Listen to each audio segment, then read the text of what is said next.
Oh my gosh, hello everybody. Welcome to my very first Sci-Fi Sunday.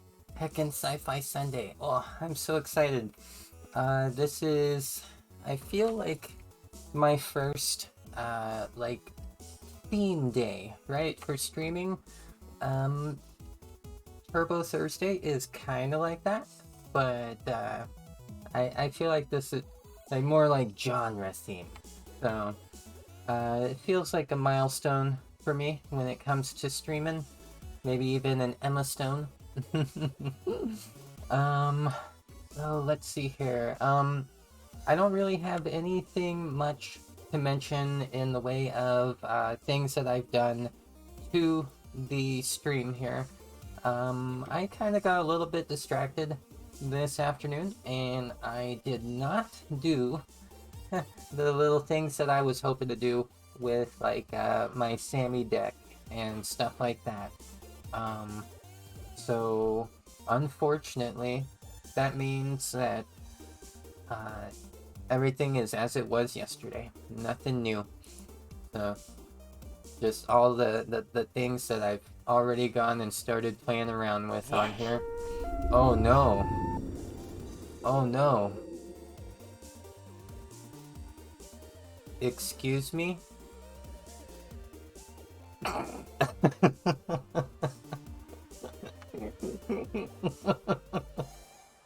My face just pinched in right there. That was amazing.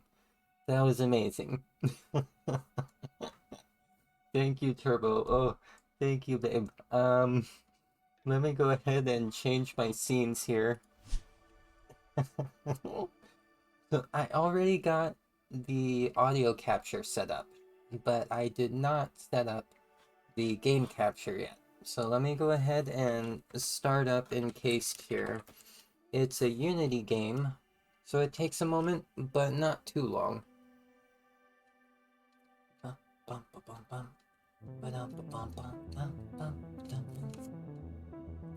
Oh yeah, I guess I should probably stop my pretzel music.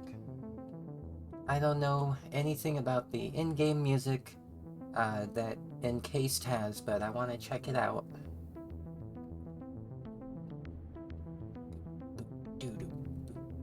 Okay, so let me get that captured.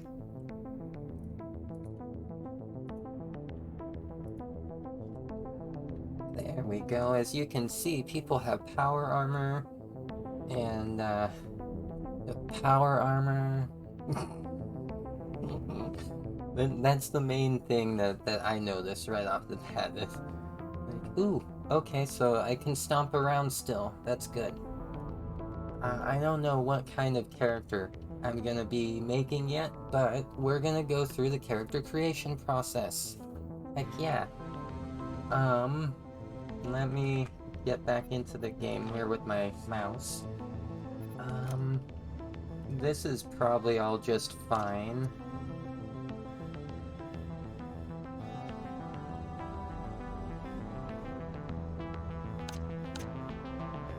Yeah, I'm pretty sure I can handle this. Fine.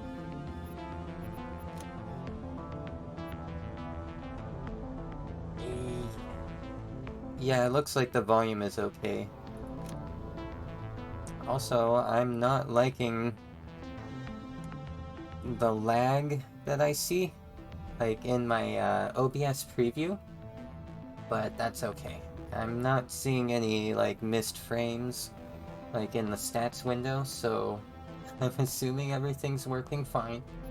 Um, so quick save, quick load, F9, F5, yes, okay.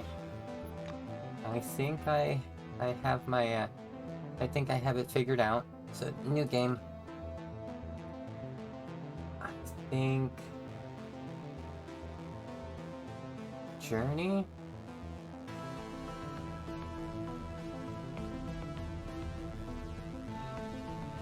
I... Well, I mean... I do love challenges. I'm gonna try that.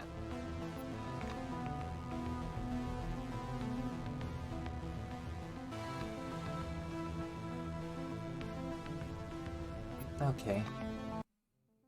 Well, 1971. We woke up in a different world, where the Cold War ended along with the Vietnam carnage. All because of the Dome. The Dome. A territory full of anomalous artifacts, phenomena, and organisms. We still don't know what it is. An alien city? Some kind of a testing ground or storage? Whatever it is, no living thing trapped under the Dome can escape it. Yet even this did not stop the research. The major powers created the Cronus Megacorporation to develop and explore the Dome. oh my gosh. Its secrets became a lucrative business.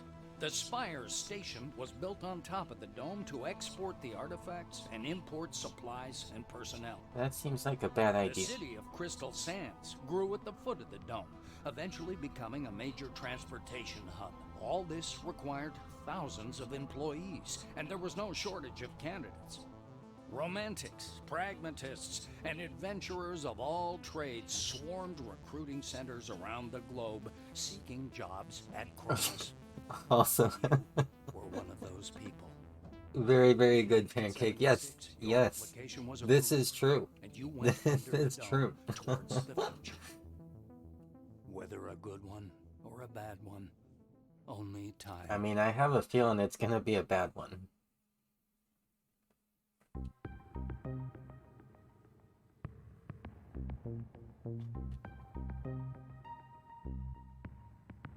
Alright, here we go. I want to create a character.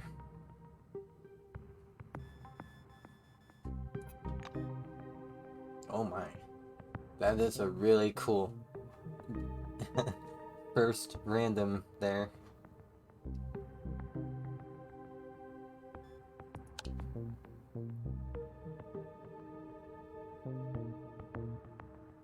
Okay.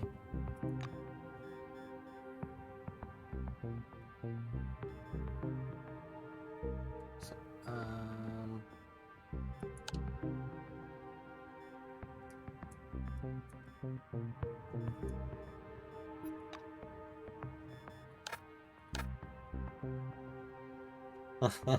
I like that you can do other gender.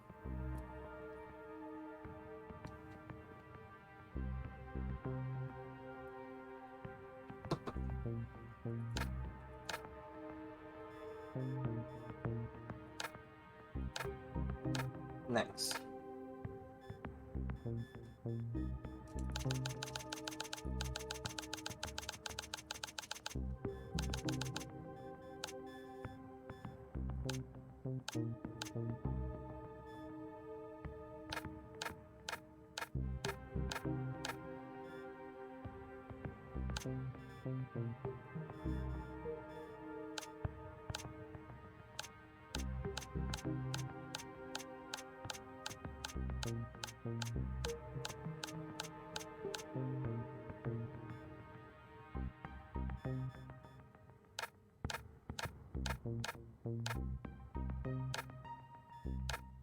Just doing what I usually do.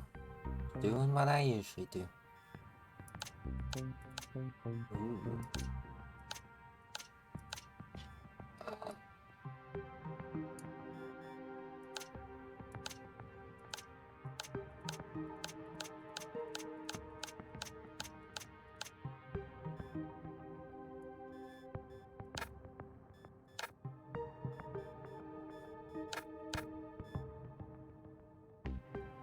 Okay. So we got Cronus Wings, Silver Wing. Determine the first priority out of 1,000. Find experts who can suss out the best solutions to every problem. Equip workers with the right tools and ship the necessary materials where they need to go. Every base built and every successful expedition is a testament to the hard work and deep wisdom of Silver Wing managers. Okay. Charisma's pretty good. I don't know if I want that as my bio though. So it looks like 1, 2, 3, 4, 5 wings. Black wing. So muscle, hand to hand. I might do that.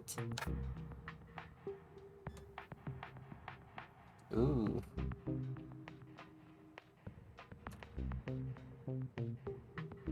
Hmm.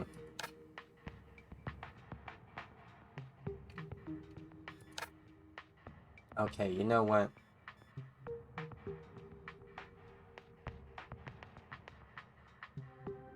So I want either blue wing here or white wing. Kind of leaning towards white wing. I can come back to it, but 0 on attributes, okay. I guess that's fine.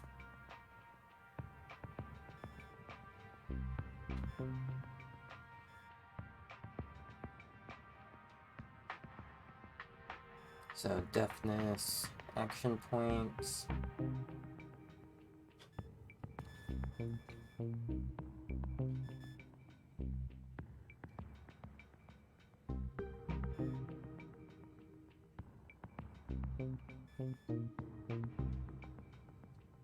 Yeah, I think I'll just go with those attributes. I don't really know any better yet, so we'll just do it. We'll just do it. Um...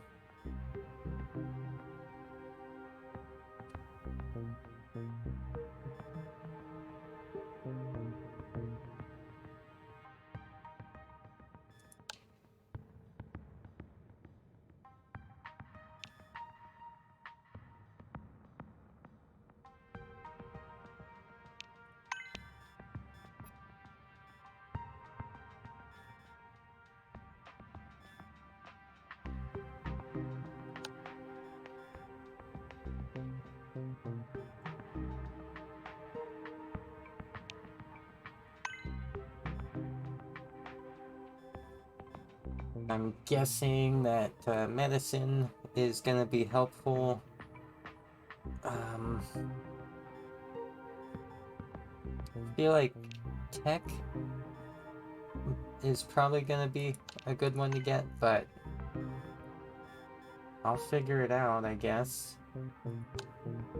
It's like when I played Shadowrun, I tended to make builds that were not very viable.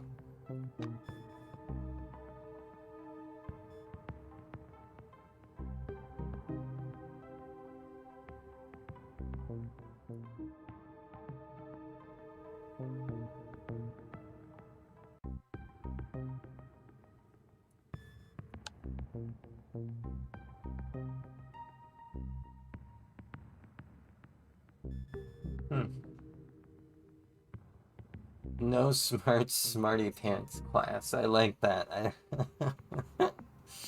I might have to do a playthrough as that class.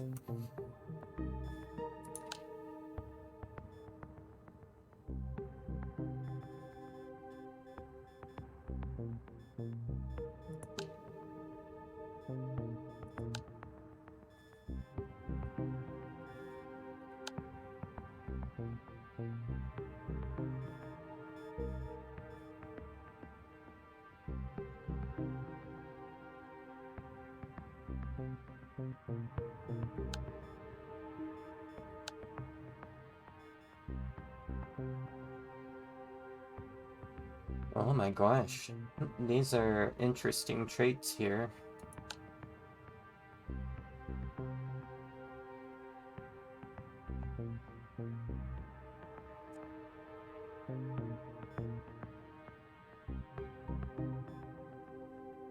Dang, okay.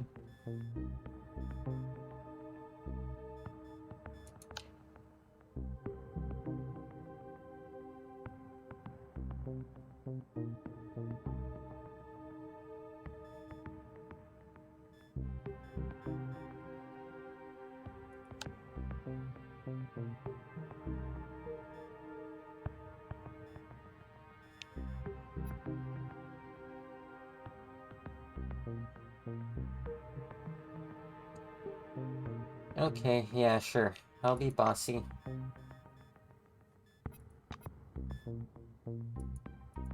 So I need to change the name.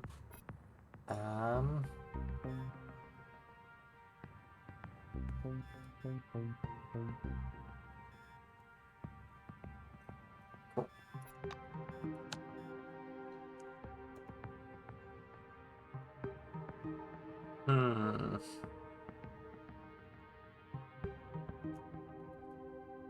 Just gonna put a code name. Just gonna be a code name. Bringing Club Sandwich into this world.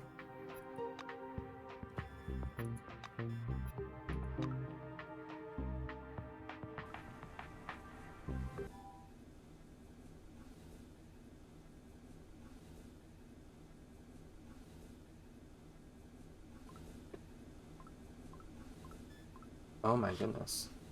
That's a lot of new events.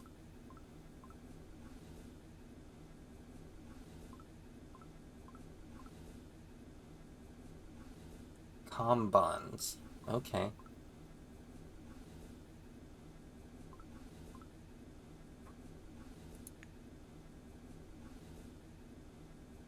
Okay. Seems like pretty standard tutorial messages there. Got our journal.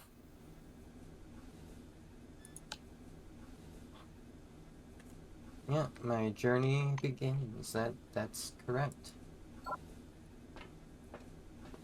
Stopping by the door's porthole, you watch as the ground slowly approaches. Oh, snap. It looks brown-black through the tinted glass and smoky blue at the horizon.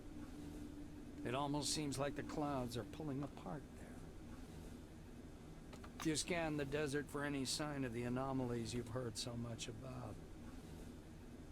Anomaly general term for a variety of psychochemical phenomena of uncertain nature, endemic to the dome. Recommended approach, steer clear or die. Probably good advice. A flat, dark form hangs in the air above the horizon. It vaguely resembles a mushroom cloud, but with a much denser structure. In the distance, you can also see a strange, apparently man-made wall rising from the sand. All the radio ads and TV shows were telling the truth. This place really was made for those who place their trust in science. Well, there we go. I guess that's me. Just as you're about to move away from the window, you notice a whirlwind beginning to form above the ochre plain. The gathering storm drifts unhurriedly above the desert, a crown of green lightning flashing at its core. Clearly no ordinary weather phenomenon. It must be one of those anomalies. You freeze by the window, unable to avert your gaze. So, whirlwinds are sandstorms. The desert under the dome is not very hospitable, and sandstorms here are quite common. Many scientists from the White Wing associate them with abnormal activity, but there is no direct evidence for this. Stand up on your tiptoes, stay where you are, stay at the window, watch, join the others.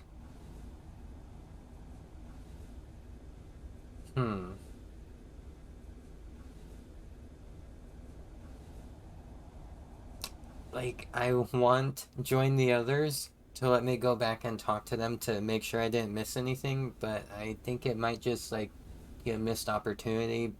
The equivalent of, like, I don't care about this. So, oh, it says until the landing. Okay, so,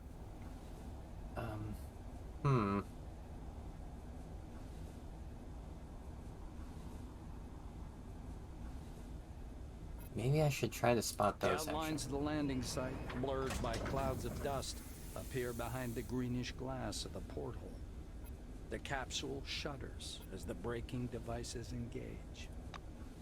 Oh, darn it. I don't get to talk to them. I missed it. I'm too excited.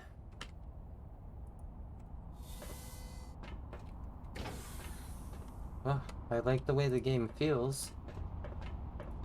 Not now. Not now. Not now. Not. Not now. Come on. Not now. Now. Not now. Damn it. Jerks. Come here. Come on now, or you'll miss everything. A cheerful man in a white lab coat grabs you by the sleeve. Okay.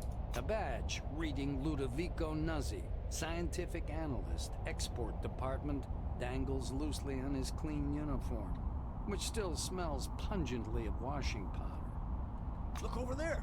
He points upward with a sharp, wide gesture and hands you his field binoculars. The scientist looks blankly at you, then down at his lab coat. Ah, this? This? He lets out a blaring laugh. Ludovico points at the building behind him. I work in Concord Station, categorizing relics. My job is to classify them by rarity. Then the blues package them, silvers issue the documentation, and oranges move them to the cargo capsule. Just like the one you arrived in. Oh. Nazi points upward. Then the capsule takes the relics way up there, all the way to the spire, then to Crystal Sands by the funicular. They get auctioned off and turned into money. It's not like I endorse this, but we all like ourselves a good paycheck, right? He offers you his binoculars once again. Do you want to have a look at the spire? It's amazing. But then you can look at the spire anytime. Now that sandstorm, that's what's truly amazing. So I gotta take the binoculars and look where he's pointing. You raise the binoculars to your eyes. Under fourfold magnification, the whirling cloud above the rust-colored plains looks even stranger. Its core glows with flickering green light and flashes rhythmically, and that rhythm seems to form a complicated pattern. Oh no. Nazi bends close to your ear. Fascinating. Do you want me to bring some filters? If we intercept the red and blue spectrums, we'll see something amazing. It's like a signal, some kind of message. Ask him what it is precisely that you're looking at. I don't know. Ludovico laughs unnervingly and snatches the binoculars from your hands. Oh. With the binoculars raised to his eyes, he minutely adjusts the focus. It's a massive whirlwind north of Concord, and not merely some desert sandstorm. That's an anomaly. I hope it lasts long enough for me to make a proper observation. Oh, okay. I'm gonna tell him I need to go. Nazi looks from you to the capsule and to the landing terminal entrance. He flings his arms up. Oh, mi scusi. Excuse me, I'm so sorry. You'd better get going or you'll be late for check-in. Your colleagues are already inside, and the storm is growing stronger. Yeah, how rude. Yeah, the storm is growing stronger. The white mutters in fascination, eyes glued to his binoculars, which is fixed on the spinning whirl of clouds. And I was starting to get bored.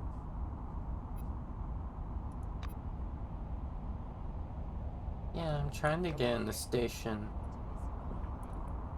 Apparently I talked to him a little bit earlier than I was expected to. It happens. It happens. Okay. Ooh.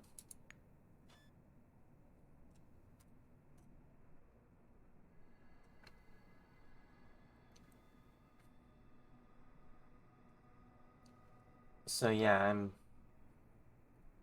You are one of them, scientists, mercenaries, romantics, and adventurers from all over the world. Enlisted somehow. I've been admitted to White Wing. My peer-reviewed academic papers and authority among scientists clearly played a role. Exactly. A lot of work lies ahead, discoveries to excite the imagination and change the face of the world. Right now, the future seems brighter than ever. And After your arrival at Crystal Sands, you were escorted to the cable car for Spire Station, taking your place in a transport capsule alongside 5 other new employees. Okay, so those are the people that I was with in the elevator that I didn't talk to. 15 minutes of ascent through fog and clouds, and you've made it. 15 minutes of ascent. Like, whoa. Okay, I think I'm ready.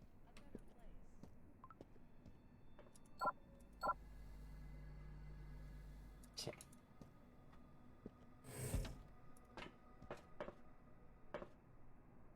The young blue is closely studying a communication schematic in his Keras. A bundle of wires is hanging from an open fuse box nearby. He smells strongly of cheap cigarettes. His shiny badge says Chuen Yun, communications engineer. What do you want? Ah. How can I help you? Also, I totally forgot to change my my profile picture. That's nice. And it's not a bad profile picture. It just doesn't exactly match the character I created. Oh, hello, can I help you? Ask what he's doing. Trying to calculate the optimal route for telecommunication cables. These cables connect the entire dome. Here at Concord, they form a hub and run up to the spire. Okay. Face turns very serious. This cable is the only thing connecting the dome to civilization. After the dome was discovered in 1971, and with the beginning of international cooperation on its development, a thaw ensued in the Cold War. The doomsday clock minute hand has been pushed back, and now shows 18 minutes before midnight. If it happens to break, engineer looks at you meaningfully. Therefore, my mission is to ensure a stable connection and secure line, which is impossible without proper documentation. The way they're doing it here is a shame. A person could do time for that back where I'm from. Say that you don't see the point of his complaint. Kronos has created an impressive communication system indeed. Ask what about it is a shame in his opinion. Yeah, I like that one. Assumes a disapproving expression.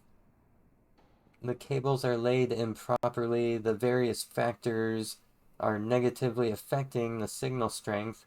Wild animals damage the equipment as well. With a developed professional culture and quality control system, most of these problems could be solved in short order. Okay. What animals? Yeah, what animals are you talking about? Looks around and lowers his voice. They don't tell you new ones much. I suppose it's because of some security order, but in my opinion, this whole thing reeks of sabotage, and in theory, some silvers should be imprisoned for that. Also, I'm going to do one thing real quick here. In my VTuber Plus.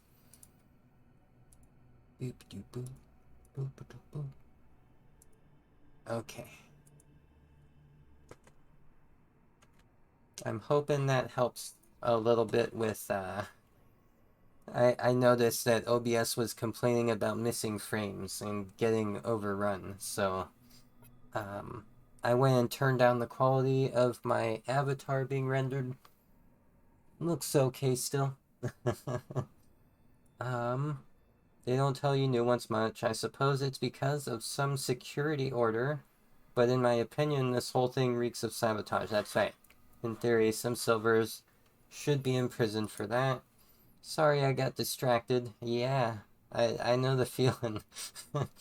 You were asking about animals? Wolpers. Huge, bald shrews. Very unpleasant creatures. Can I help with anything else? Adjusting collar. I'm gonna ask about his opinion about Concord. tugs at the blue collar, cutting into his neck. The idea itself is impressive, but the execution suffered some failures. It's obvious the capitalistic system is obsolete and cannot support such grand-scale projects. Say you've learned everything you wanted to know and won't be bothering him anymore. Bids you farewell with a firm handshake. Thank you for understanding. I'm not used to getting distracted and sloppy, especially on such an important issue. Returns to the calculations. I hope to see you again soon. No, you don't. Trade at the vending machine. Ooh. A dark secrets stout. Remember, our honest work will make the world a better place. World a better place. Beef flavored noodles.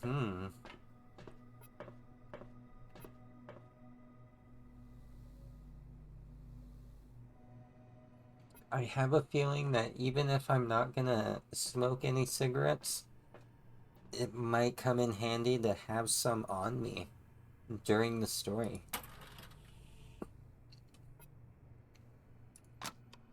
Pack of cigarettes rolls out into the dispensing tray with a low noise. Collect your purchase and return to the list of products sold by the machine. Yeah, walk away. Just walk away.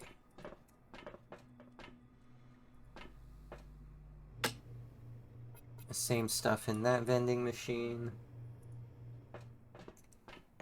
Dig around in the trash, heck yeah. Give me those scissors. Oh. Someone threw away $1 and a can? I mean, I assume that's $1.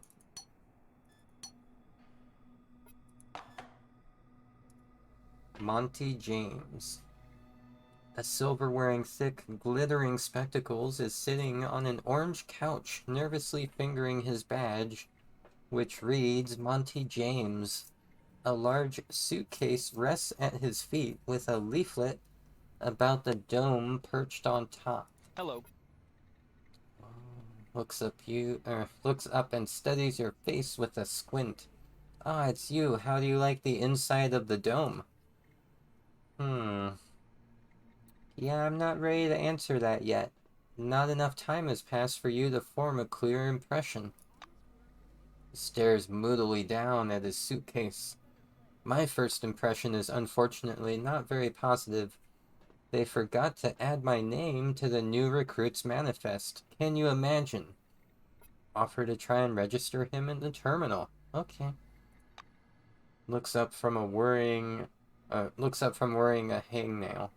Are you for real? That would be incredibly kind of you. I am for real, and I am kind. It was nice chatting. Okay. Okay. I didn't mean to double click there, but yeah, I said maybe my optimism about this place and the people working here was justified after all. You've evidently cheered him up quite a lot. Okay, so he was talking about a terminal. Maybe this is the terminal? As in, like, talking to this person? Dean? Let's talk to Dean. Just right, Mr. Monty James. With Hello, luck like come up to the yours, desk.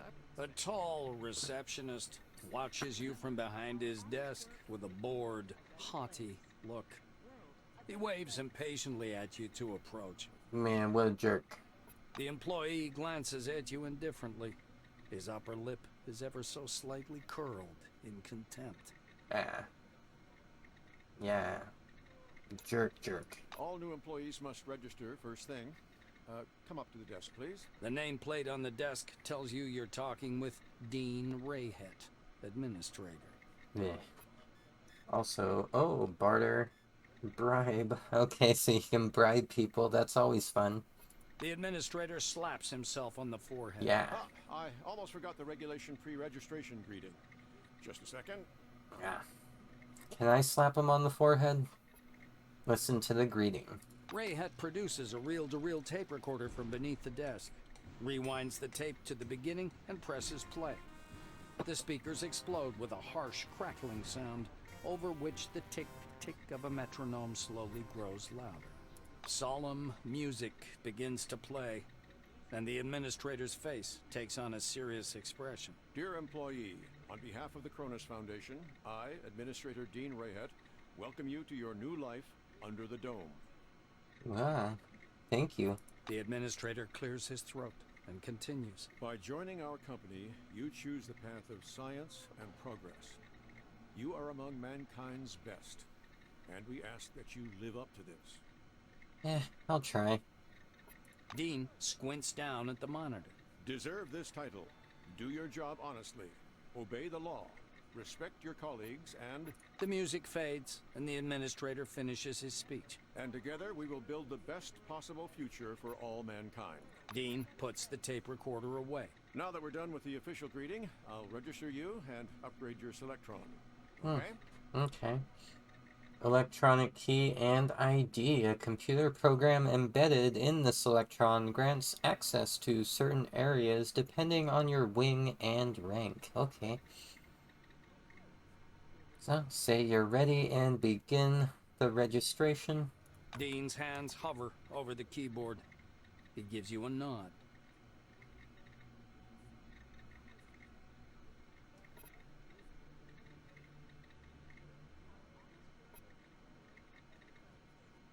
Yeah, I'm gonna enter the data on my own. You squeeze into the narrow window, lean over the reception desk, and key your data into the database. After entering Proceed, you return to your seat.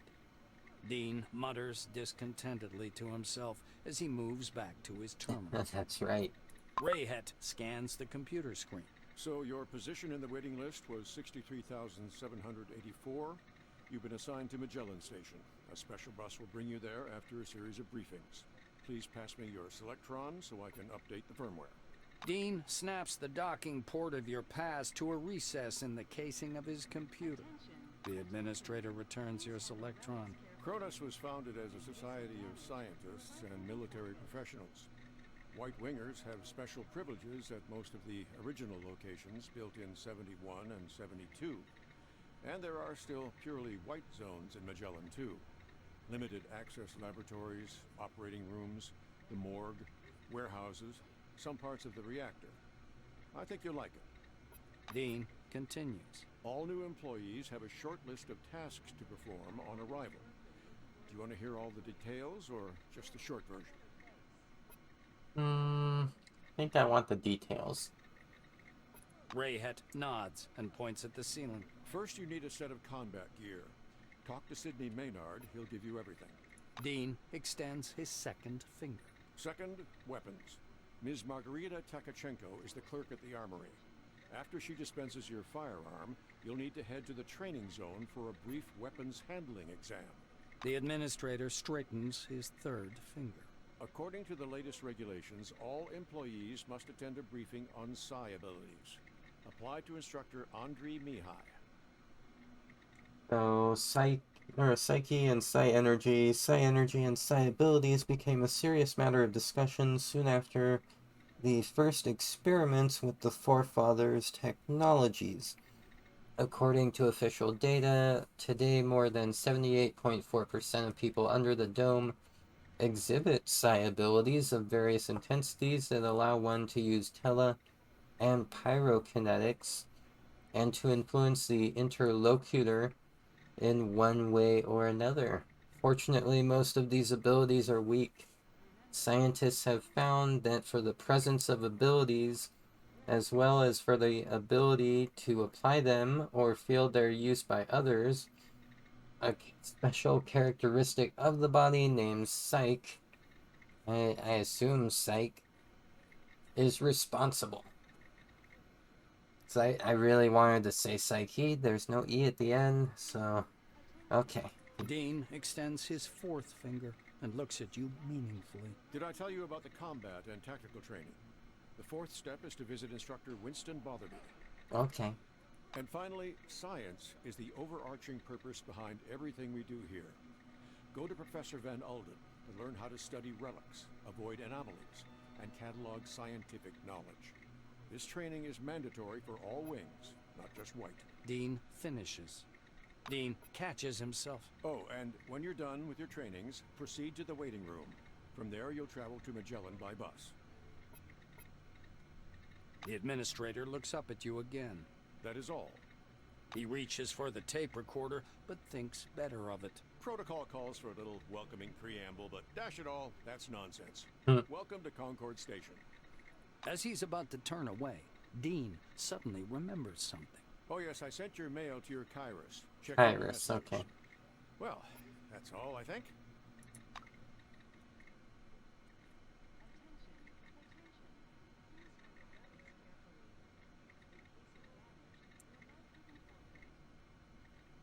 I kind of want to search Monty James' suitcase, but I won't.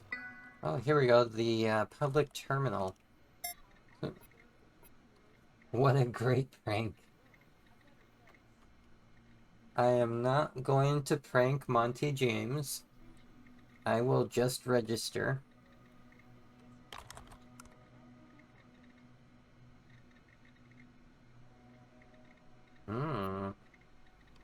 You enter Monty James' data into the system, noting that the registrant form for Silvers has several extra fields. Apparently, Cronus sees its managers as a special cast. Once you've double-checked your input, you press send. With a beep, the system accepts the data and redirects you to the main menu. Oh, okay. Main menu, user page, greetings employee. Please enter a command to select an option. Download your personal mail. Read the latest news. Check your employment status. I mean, that's helpful to know, so, you know, easily, I guess. Log out. Okay, so I'll check the news. Mishmash of symbols fills the screen. Taking a closer look, you realize the characters represent a photo. The image depicts a flaming ball floating above a laboratory workbench. 3 figures stand behind it. Scientists, presumably, but you cannot make out their faces. Oh. Enter read to read the article. The image of the scientists and the relic is replaced with text. 5 years of the future, humanity celebrates discovery of the Dome Day. Pretty good day. Pretty good day. So the relic here, object of forefathers, material culture, usually comes from a dark and mysterious dungeon. Indeed. Okay. You skim the article, mostly a chest-thumping exhortation on the supposed future of human civilization. Enter menu to return to the main menu. Enter stat. I want to check my employment status. Query executed flashes on the screen, followed by more text. Department White Wing, clearance level 1. Assignment, procedural actions, receive uniform and weapons, complete military training, complete scanner training, report to administrator. Okay. Enter logout. So, let's go tell Monty James that I hooked him up. Just great. Monty is sunk deep in thought, and also in the cushions of the chair as you approach. He greets you with a slight nod, but remains immersed in his reverie. Tell Monty you've added him to the database. Monty takes off his spectacles, rests them on the cushion beside him, and envelops you in a big hug. Wow. He puts his glasses back on. Thank you for such an impressive example of cooperation with a stranger. Perhaps the Dome really is a special place. See ya. It is when I'm around. Okay, let's see here. I think I want to check out the bathroom here.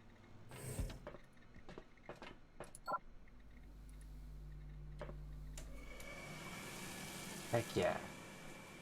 My hands are now dry.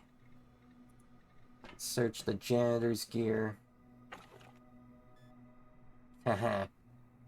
My disinfectant now. Use the sink. Yeah. Thirst quenched. I mean, I wouldn't have drank from that sink, but okay.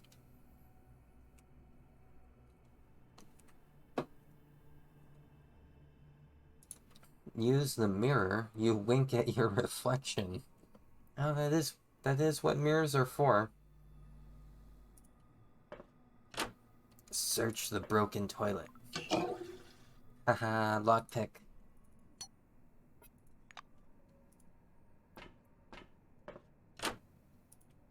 Don't you love it when you find, lockpicks in the toilet? The sound of running water, okay.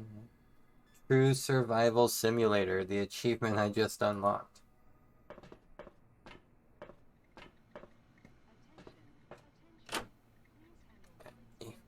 There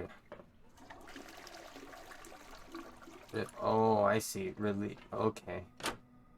I'm really using the toilets. Okay. All of them.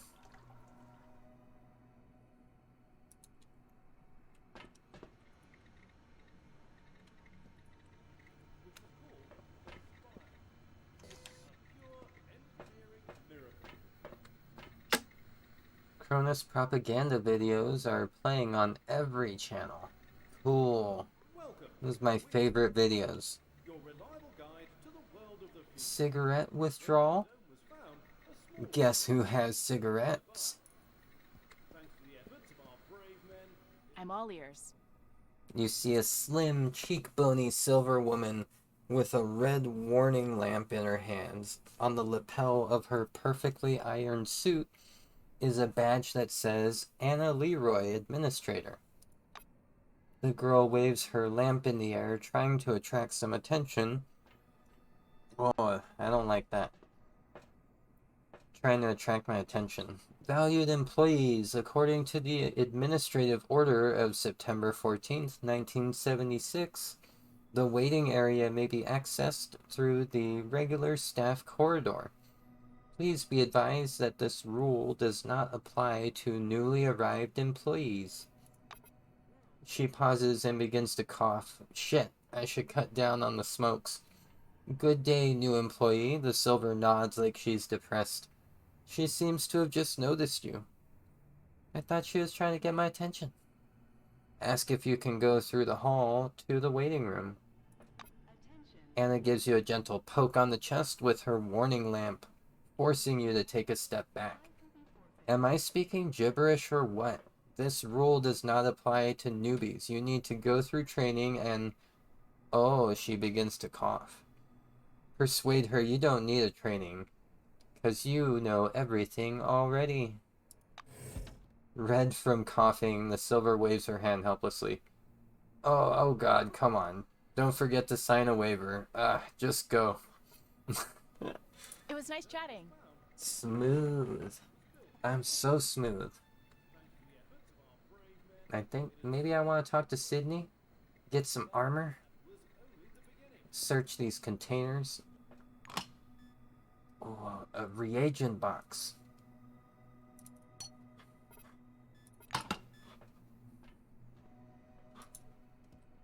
Anything urgent, Mr. Kratchkov? Katarzyna, did you mark it as Class 1 again, instead of 2? Look, here's the scanner data. It says the relic is a scientific device. Wait, but it's still Class 1. I'm not going to violate protocol. Katarzyna, my dear, you may violate protocol as long as it benefits the company. Take your lead from your colleagues. Correct your report if you have to, and don't act so innocent. Vladimir, I'm done. How do we mark it? Class 2 fragile.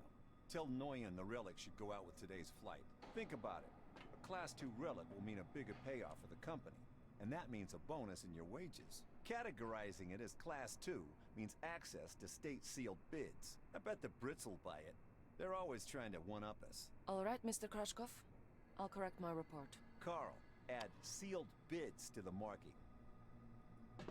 Interesting. Okay. Good old corruption.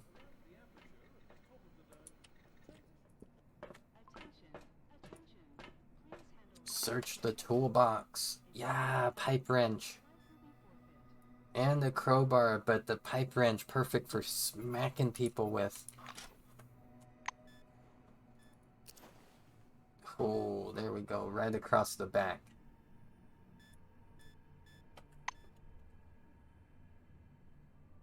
Door control panel.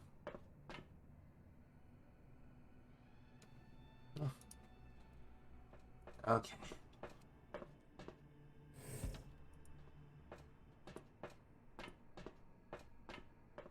Search the container. What? Empty. That's impossible. Wait, what's over here?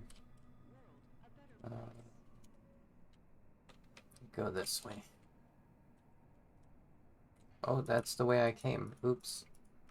Is it?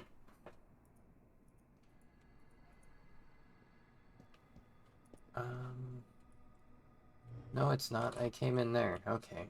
So there, F5. Did a quick save, search for this toolbox. Oh, shovel. Digging. Graves, buried pits, and some rock debris can be excavated. Things of value can often be found in dug-up caches. Piles of stone can be dug up with hands. Other types of excavation require a shovel, which gradually deteriorates with use. Remember that digging takes time. Consider this when digging in radioactive or anomalous areas. Okay. Strategery. Go to landing track 3. See what's up here. Maybe I can make a new friend.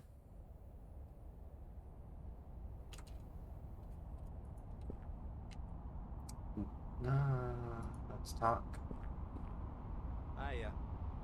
On the edge of the unfinished platform stands a blue wearing a casually unzipped uniform jacket, holding a kairos in his outstretched hand and softly mumbling something into the embedded microphone. Uneven tension applied to the coating of the landing pad will lead to subsidence? Ooh, I'm not familiar with that word. Subsidence in the future, and increasing stress on the elevator structure, which is already near its limits. Engineer notices you. End of recording. Offers his hand cordially but without a smile. Danila Radimov? Saw you landing this morning. You settling in all right? How do you like the dome? Inquire what he's doing here. Radimov sweeps a hand across the horizon. Oh, there, see? No, you can't see it. Let me explain. The administration wants to add a third terminal. I'm trying to convince them this is a bad idea. He puts the kairos in his pocket. I'll finish up my calculations in a couple of days and bring the papers to their desk. Give them something to think about. Ask for his opinion on the dome. Looks upwards at the shaky white glare hanging among the clouds.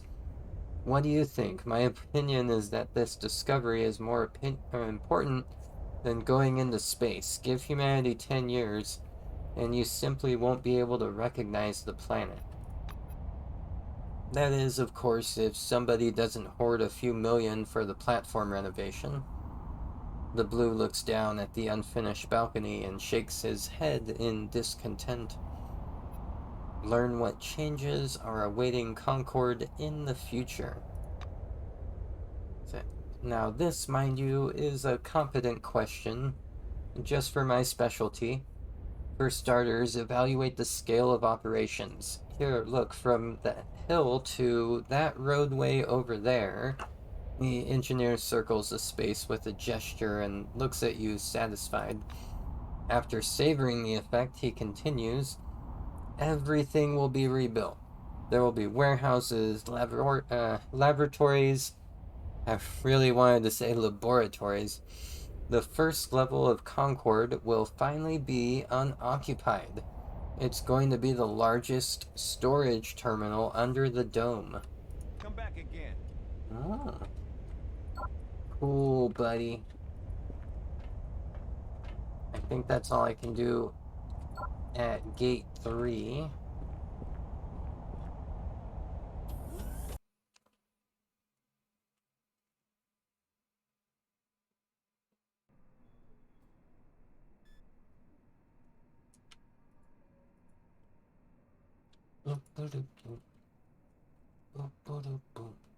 Okay, cool. I was hoping that something like Alt would show items to interact with.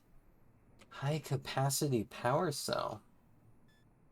Fiber optic cable. Okay.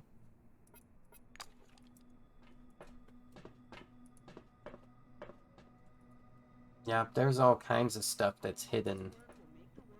It's like tucked away. Some duct tape.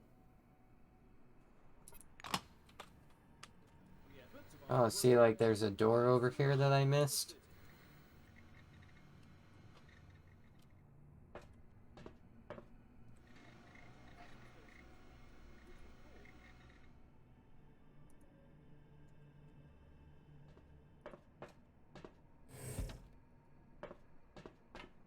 Let's go talk to Maxim. I'll complain to the Silvers about that. An engineer in a bright blue jacket is tinkering with the door lock, cursing under his breath non-stop. Blowing a curly strand of hair off his forehead, he turns to you. You're a newcomer, right? It's a straight-up open house here today. He offers you his hand. According to his badge, this is Maxim Penkovsky, technician. The technician slaps the door with one hand. You have to wait until I'm done. Some orange jammed up the lock with chewing gum just for a laugh. They're like animals, those oranges, marking their territory. If you ask me, they're too gracious about those bastards in Crystal Sands. Crystal Sands, a city at the foot of the dome. It is from here fresh provisions, weapons, equipment, and new Cronus employees are delivered to the Spire station. Ask him whether he can open the door. Ask him another route to the boarding area. I'll ask about the door. Penkovsky grunts angrily. I wish I could. I'm gonna have to disassemble, clean, and reassemble it to get it working. It's work I don't need, and all thanks to some idiot. Maxime extracts a thin, sharp, precision probe from behind his ear and dangles it in front of you. Though there's another way. You want to learn something about picking locks? It's a useful skill in all sorts of situations. He looks at you expectantly. Reply that you'd like to learn how to pick locks. The blue's getting excited. All right, looky here. Penkovsky presses his pick lock, and an odd device resembling a hybrid of a screwdriver and a can opener into your hand. Using a mechanical pick lock is easy peasy. No special skill required. They wear out after a few locks. While the old-fashioned kind is another thing entirely. Cheap, one use. But one has to know how to use it right. That's a tool for a master. Maxime takes out another pick lock and crouches by the door. He gives you a quick lesson on how to pick a lock. By the way, you can carry your tools in your belt. It's much handier to have them right there. Penkovsky shows you his utility belt, where he keeps all kinds of tools and gadgets. Actually, finding tools under the dome is no problem at all. There are even devices for hacking terminals and so on. Maxime hoists up his belt. The blue solemnly raises his index finger. And one more thing. Always use brand name stuff if you can. Groovy produces good kits. Modus and Supercolor do too. They've all got fat contracts with Cronus, so they care about quality. Okay. So, Groovy, Modus, Supercolor. He looks at the door again. Damn these locks. Though I'd rather be doing this than fixing hab pods. Those are a real pain in the ass. Ask him what's wrong with the hab pods. Penkovsky gives you a patronizing look. Because they're poorly made. Work from the heat, and the filters aren't worth a damn. The modules were constructed by marketing managers, not engineers. Building a city in the desert was also their idea. This project is all about PR. Cronus wants to show the world how tough they are.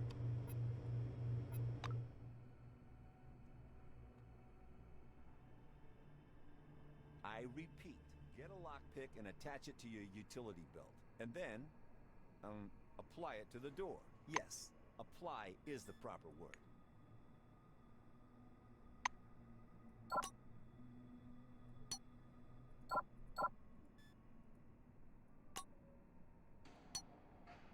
Oh, isn't that my lockpick? Yeah, it's a lockpick. Do I not have a utility belt right now? Is that what's going on? Okay, there we go. Picking lock. You're doing well. Just don't forget to pick up your uniform and weapons. It'll be awkward for you if the door gets stuck again.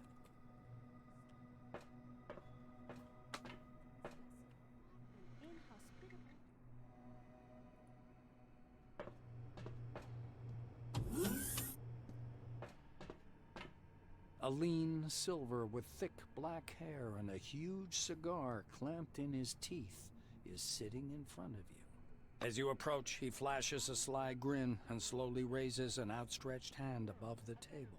Something really weird happens. All the paper clips, pencils, scattered toothpicks, and bits of trash float up from the table and hang in the air. The silver badge reading Andrei Mihai, Science Instructor, floats up as well. Here for the briefing, huh? Shall we get to it? He takes the cigar out of his mouth and exhales a lush cloud of smoke. I just went with approach the table as if nothing unusual is occurring. Say you're ready for the psionics briefing. The silver props his elbows on the table. Anyway, here's the deal. It's more profitable for people with a high psyche to study psionics. Give me your hand. Not waiting for an answer, he grabs your hand with strong, dark fingers. Andrei gropes your hand with an expression of fierce concentration. So, do you practice? Bells, bulbs, brushing mugs off the table, huh? The silver takes a thin glove covered in talc from his desk and passes it to you. Look, a glove, right? But it isn't just a glove. This is an ooh mama hold me tight glove. It takes energy from your noggin, your psyche, and pew concentrates it. Wow. He counts off on his fingers. Learn psionics. Put on the glove. Transform energy into the necessary shape. That's the whole briefing. Simple? Simple. Now to your questions, huh? Ask him to show you a trick. Okay. In reply, Andrei jumps up from his armchair and thrusts his face close to yours, exhaling foul cigar smoke. Quickly, think of a number, huh? The unexpected question calls a bunch of different numbers to mind, but you can't seem to decide on one. The silver looks into your eyes. 3, 14, 13, 76. He easily names every number you've got in mind. The silver takes a pull at his cigar and releases a self-important puff of smoke. Asked him to tell me about psionics and its origins. Psionics. It's a gift for all of us. The forefathers took off someplace. Poof, gone. Only the dome remains. And this. Psionics, huh? He rocks back in his armchair, puffing on his cigar. The toothpicks again slowly rise up from the table. Mihai spreads his dark hands. Toothpicks hover around his head in a kind of halo. Scientists say everyone has an organic skill called psyche. You have it, I have it, everyone has it, huh? Big psyche, you got talents. Small psyche, no talents. You'll need to carry a lighter all your life. Okay. Search the flower pot. Yeah, more money. Oh no, don't search the safe. That's stealing.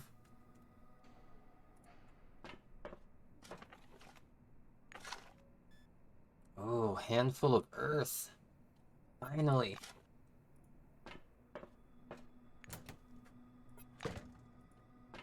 Janitor's gear.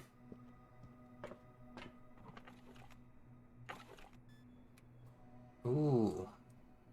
Mop as a melee weapon. Attention, attention. Please handle relics Some soap. in case of damage. Your life will be forfeit. The smell of good tobacco wafts off this tall, portly woman from a meter away. A black lacquered pipe, an open logbook full of signatures, and a metal flip calendar sit on the counter in front of her. A small nameplate reads, Margarita Tkachenko. The woman fixes her coppery hair with one hand and casually lights her pipe. To what do I owe the pleasure? Her voice is deep and gravelly. Ask her for your personal weapon. Margarita thumbs back a couple of pages in her logbook. I see. This was your first receipt. She glances at her Kairos, looks at you, snorts, and retreats to the shelves. Tkachenko returns a couple of minutes later, carrying something that looks more like a toy than a weapon. The weapon seems weightless as she spins it around her finger. I ain't telling you shit about this thing, because that's exactly how much I know. Laser, schmazer, cadmium battery, fiberglass body, blah, blah, blah, blah, blah. You probably know more about it than I do. Here.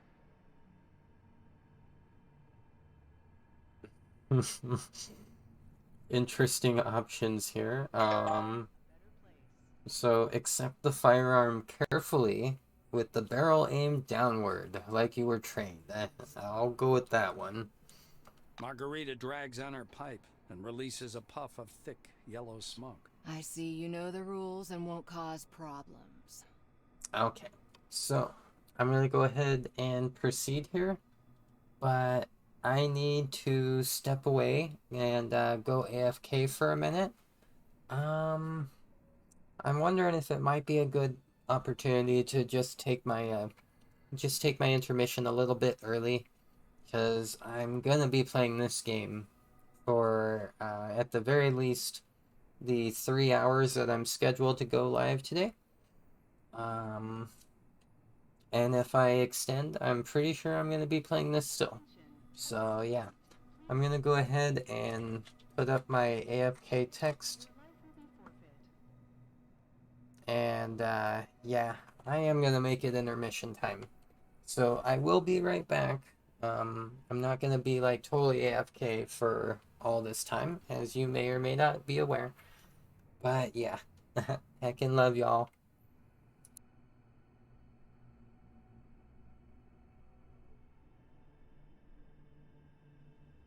Attention, attention. Please handle relics carefully. In case of damage, your life will be forfeit.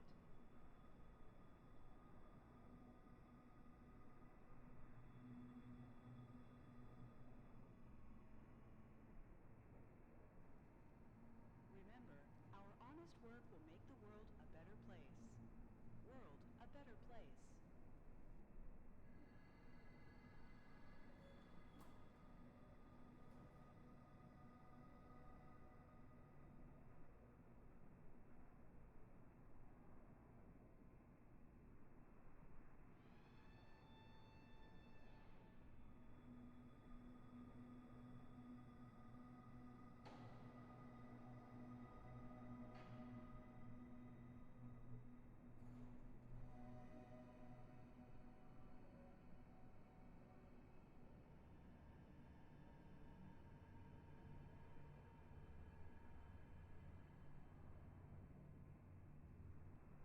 Remember, our honest work will make the world a better place. World a better place.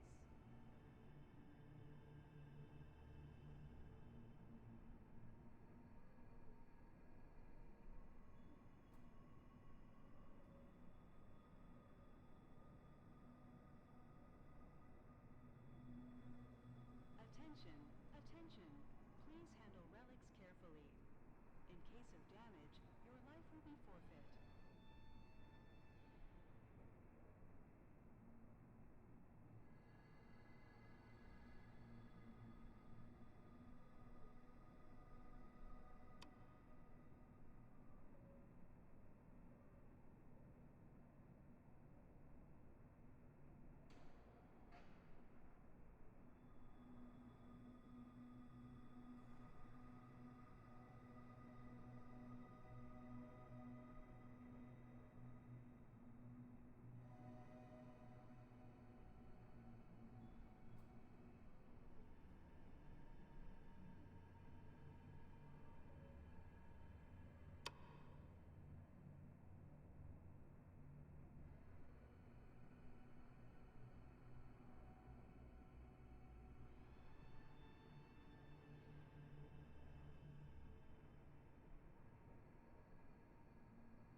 a better place.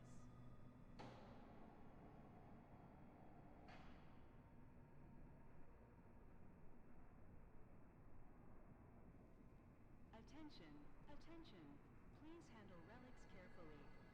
In case of damage, your life will be forfeit.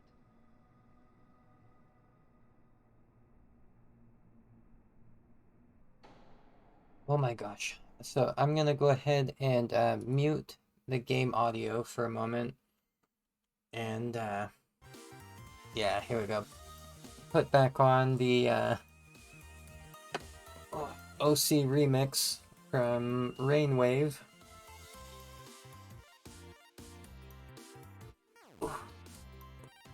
Okay. So this is a really fun game so far. I'm enjoying it. I know I have not gotten very far, but I'm having fun.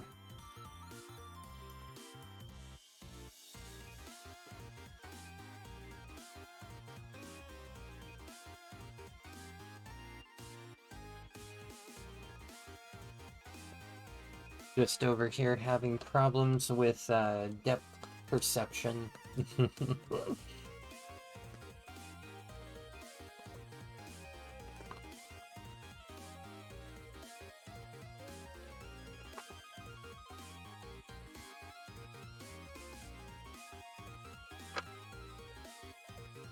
Oh, that's right. I forgot I have a Philly sandwich that I might dig into here. Well, I will be digging into it soon. But probably not, like, straight up during the intermission. We'll see. We'll see.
Okay.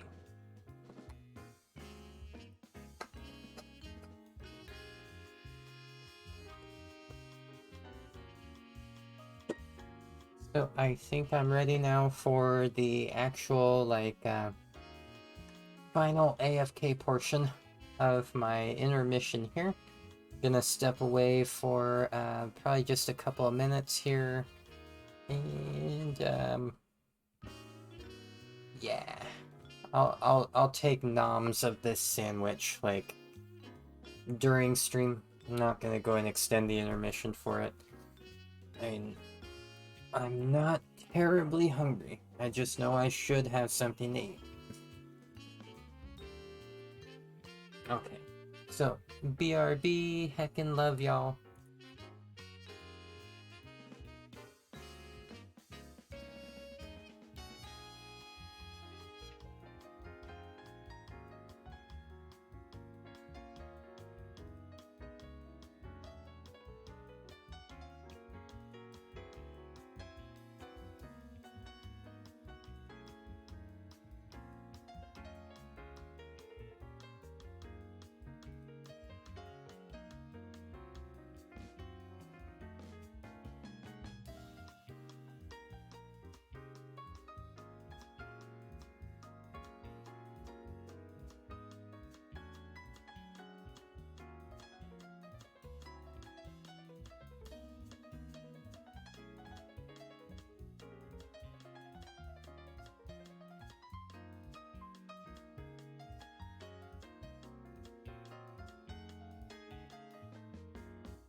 Oh gosh, heckies. Okay.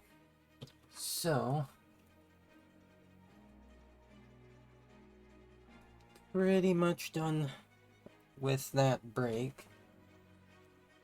Although I'm gonna put myself back on mute for a moment so I can open my energy drink here without popping into the microphone.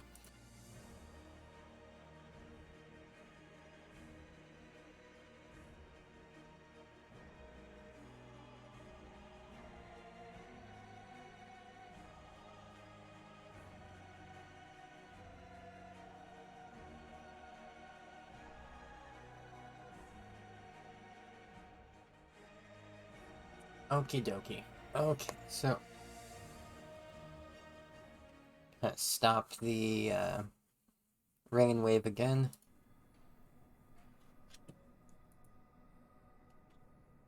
So, drags on her pipe, releases I do know the rules and I won't cause problems. Ask about the weapon's drawbacks. Takachenko bites down on the stem of her pipe. Are you kidding me? I'm a different breed. One that doesn't understand toy guns. What if it turns out to be radioactive? Sorry, but I can't help you out on this one. Jeez. Ask about servicing the weapon. The Black regards the Andromeda suspiciously. Fuck it. If it breaks, bring it back and I'll trade it in for another one. Trade it in! In the box it came in. There we go. Cleaning the lens. That's all I know. Thank you for the scramble, Turbo. Thank you, thank you. It did remind me that the AFK text intermission was still up. Let's see here. Is that little cloth box? Yeah, clean. Okay. Well, I guess that part is easy enough. Cleaning the lenses. I've been doing that most of my life. The armorer Thank her and leave. puffing indifferently on her pipe. It's the least I could do. We have a requisition list from the Silvers. For free, you receive only rubbish. If you want the real deal, check out the weaponry shop. Or me. Okay, item quality. Rubbish is apparently the lowest quality. Leaning over the counter, the Black points somewhere off to one side. Now it's time for your training. Fatherby is already waiting for you by the big gate. He's a bit dotty, but a good man nonetheless. But before the training zone, go see that wizard guy with his toothpicks. Be careful around him, though. Don't let him pitch you a line. Psychic my ass. She winces in disgust. Well, I mean, he did kind of seem to be. So there's that. Trash bin. Give me your trash. Empty beer bottle. Yeah. Use the TV. Propaganda videos. Pretty sweet. Oh. Oh, trash bin. Did I look in there? Nope. Give me that handful of earth. I'm pretty sure... Nope, I have not looked everywhere yet. Okay. I talked to her. This opened. I went down there. There's this whole thing still.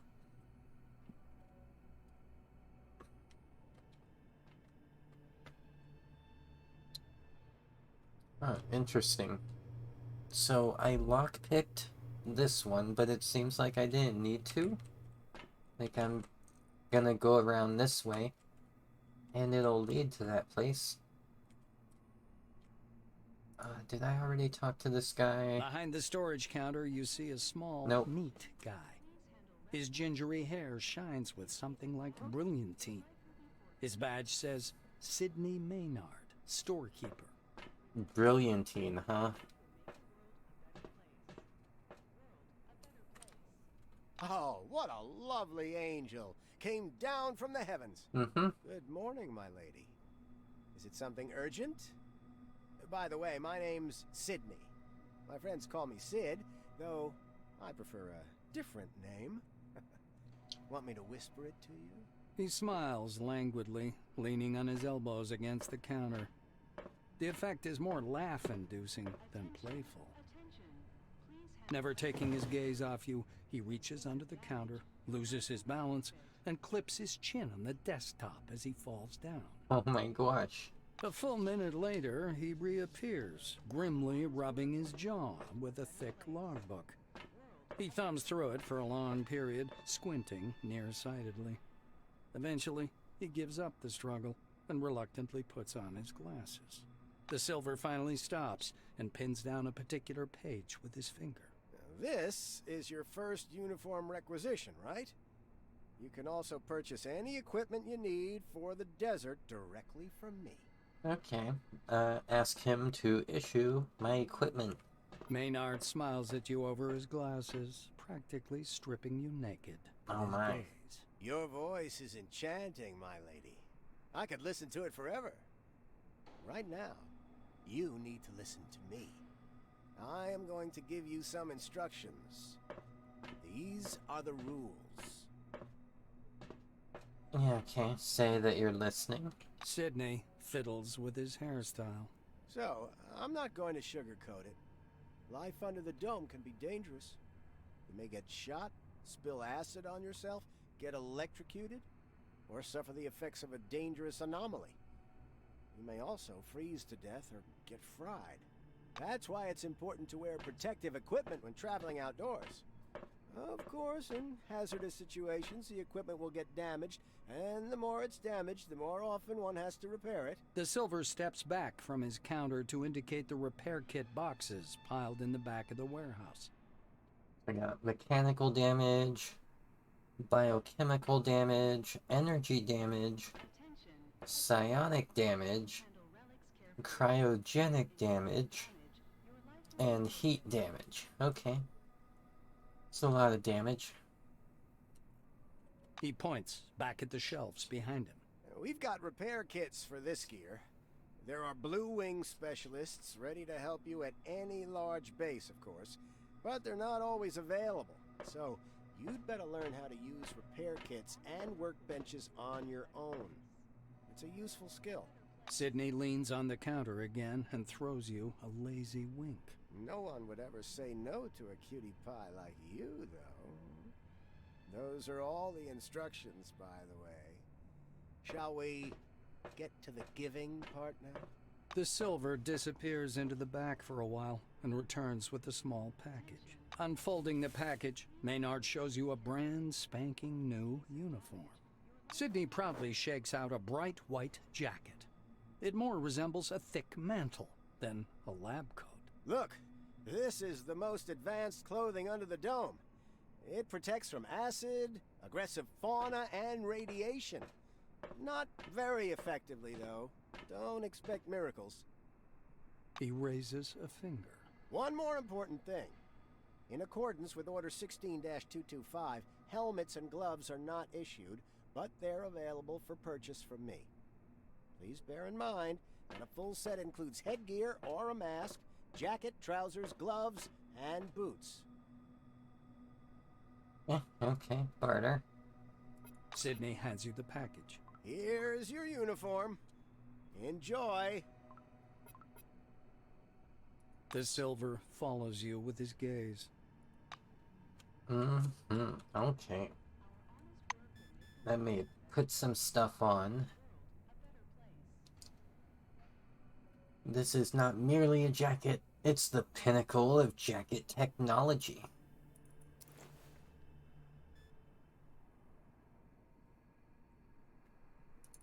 Some field trousers, some boots. Ooh, energy pistol. Ooh, another energy pistol. Some other boots.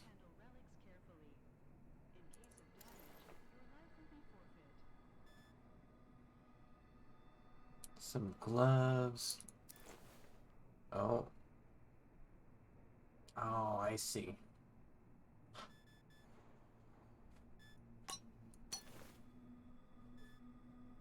Okay. Sydney playfully smooths down his hair and gives you his brightest smile. You're reluctant to leave me, I can tell. And guess what? That suits me just fine. The silver assumes a serious expression. There's nothing I can do about that. It's a result of the recent cost optimization order. Luckily, you can purchase these items from me. At market price, but yeah. Okay, agreed to trade. Sydney leans on the counter. Honestly, lady, I'd sell you this entire place and give you an incredible discount if I could. But I'm not the one who sets the prices.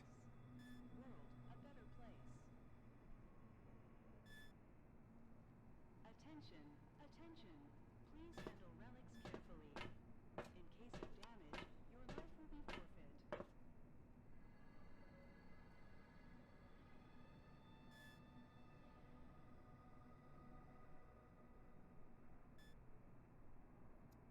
Okay, so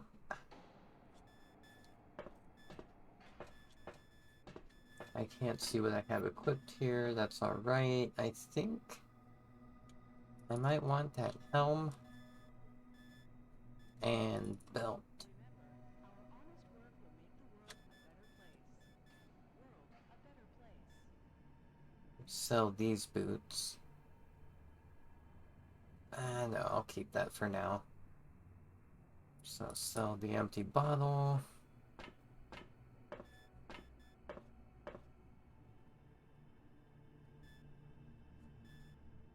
Sell the tin can.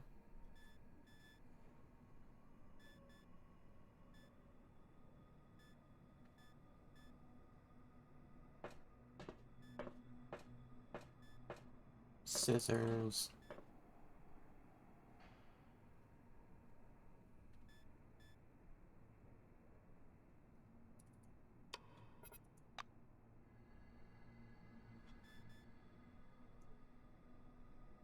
Soap. And the mop. There we go. Okay. Oh, what? Attention, attention. Please handle Oh, I don't have the money for that derp. Let's see.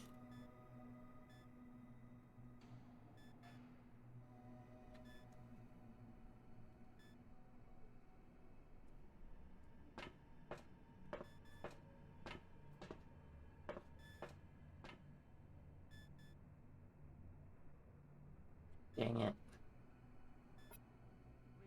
Never mind, I guess. I thought I had As you more leave, money. Sydney vents a barely audible sigh. What a looker, he says to himself. Meh.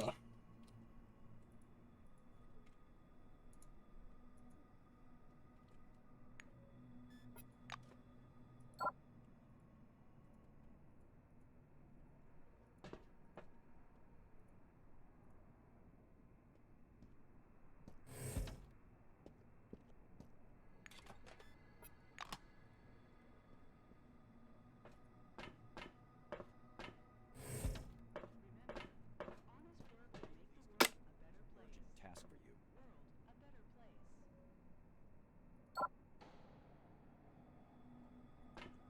Oh no. Search the janitor's gear.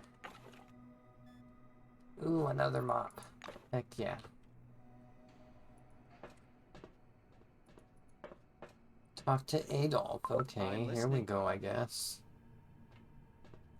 Tall blonde man in his 40s mechanically touches the brim of his black cap, then extends his hand for a shake. His fingers are rock hard, and he withdraws his hand as soon as you touch it. The badge on his broad chest reads, Adolf Schmitz, head of security. Schmitz is studying you back disapprovingly, it seems. Yeah, that checks out. He wipes a bit of lint off your shoulder and adjusts the collar of your jumpsuit. Your uniform could use a wash badly.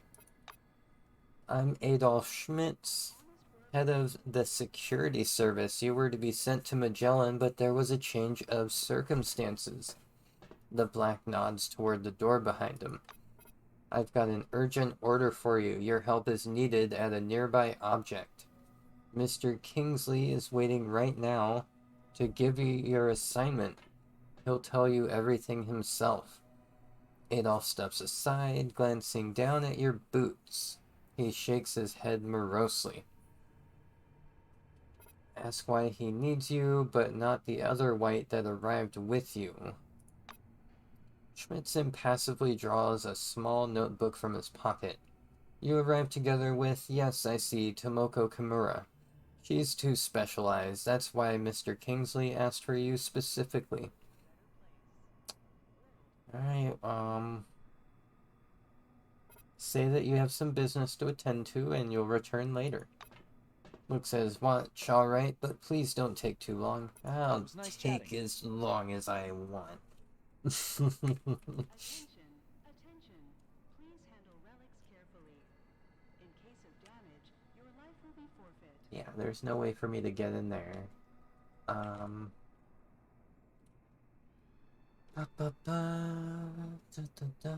I guess I'll talk to Yuki. Hiya. Oh. A young woman with a very creative dye job brings her spontaneous good cheer down on you like a sledgehammer. Oh, she seems nice. Level 4. Yeah. Say hi. I'm Yuki. I'm the most awesome techie here. I'm also fast and strong. Watch this. She smacks the table with some kind of tool, leaving a significant dent. Ooh, act impressed. She smiles widely, twirling a lock of hair around her finger. Then she addresses you in a conspiratorial whisper. You know why they transferred me closer to the administration and science lab, even though I'm a blue and supposed to work on the mechanical floor? Suggest that it's because she's so smart. Suggest it's because she already pissed off everyone on the mechanical floor. I couldn't. She's so smart. Reacts with joyous surprise. Hey, that's exactly right. She frowns suddenly, but they don't let me do anything. There's an awkward pause, and I walk away. Have a good one. Search the trash. Ooh, more money.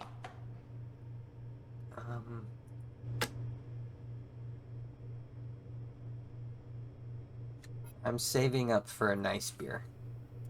That's the 35 Kanban item here. This 25 is that's like the Budweiser, right? The 35 is a nice craft beer made like regionally, if not locally.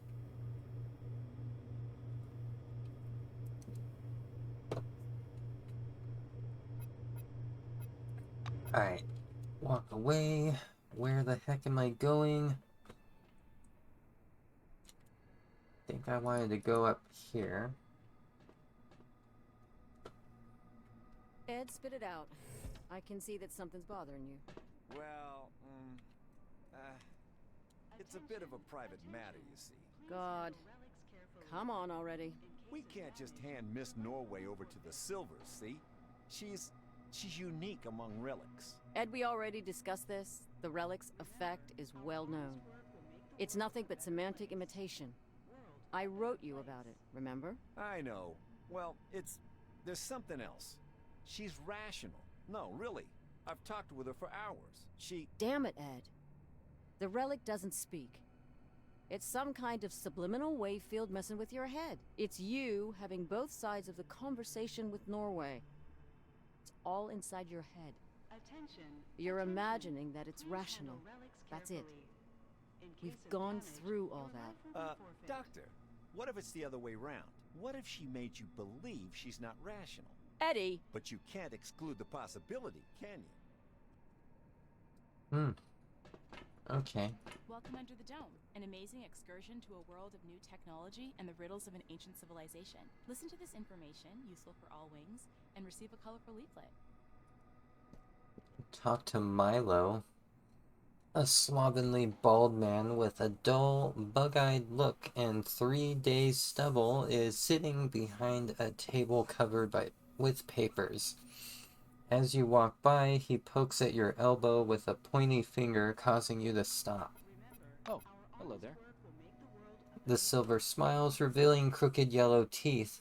Hey buddy, my name's Milo Randall. Chat with me for a couple minutes? I guarantee it'll change your life. I already am apprehensive. This sounds too good to be true, right? Tell him you don't have the time or stop and hear him out. Okay. Against my better judgment, I will hear him out. Peers closely at you, still with an unnatural smile. You've come under the dome, and for what? Earning peanuts? Haven't you ever wanted more? Oh no. Oh no, what's this? Admit that you're disappointed with your salary, or say you're happy.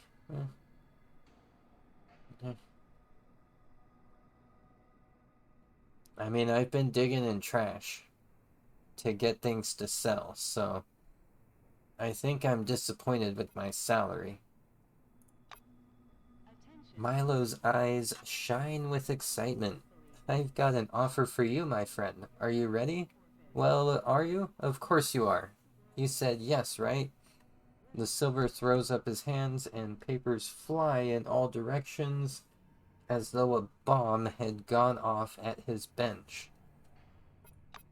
He feverishly digs through the papers, finally dragging a sheet with some kind of flow diagram on it from the heap. Okay, you're ready. Let's say there's a certain product, product X. The value of this product never drops, it always goes up. All you have to do is find a buyer who's ready to pay for product X. Okay, continue. Milo shakes the diagram in front of your face. Do you see, buddy? Product X, you sell it at a profit. They sell it to their buyers at a profit. Those buyers sell it at a profit. And the cycle just goes on and on. And the most important thing is that everyone in that cycle gets to keep their profits. Join up and start making money right now. Oh no. Randall calms down slightly. He returns the diagram to the pile and resumes his frightening, unnatural smile. And now I'll answer all your questions about Product X so you can pay your membership dues and join my system with complete confidence. I have no confidence. Let's see,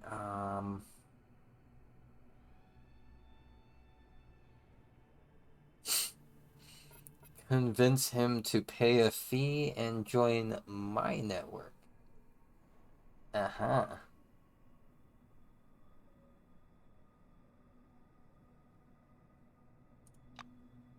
Silver stares at you in astonishment.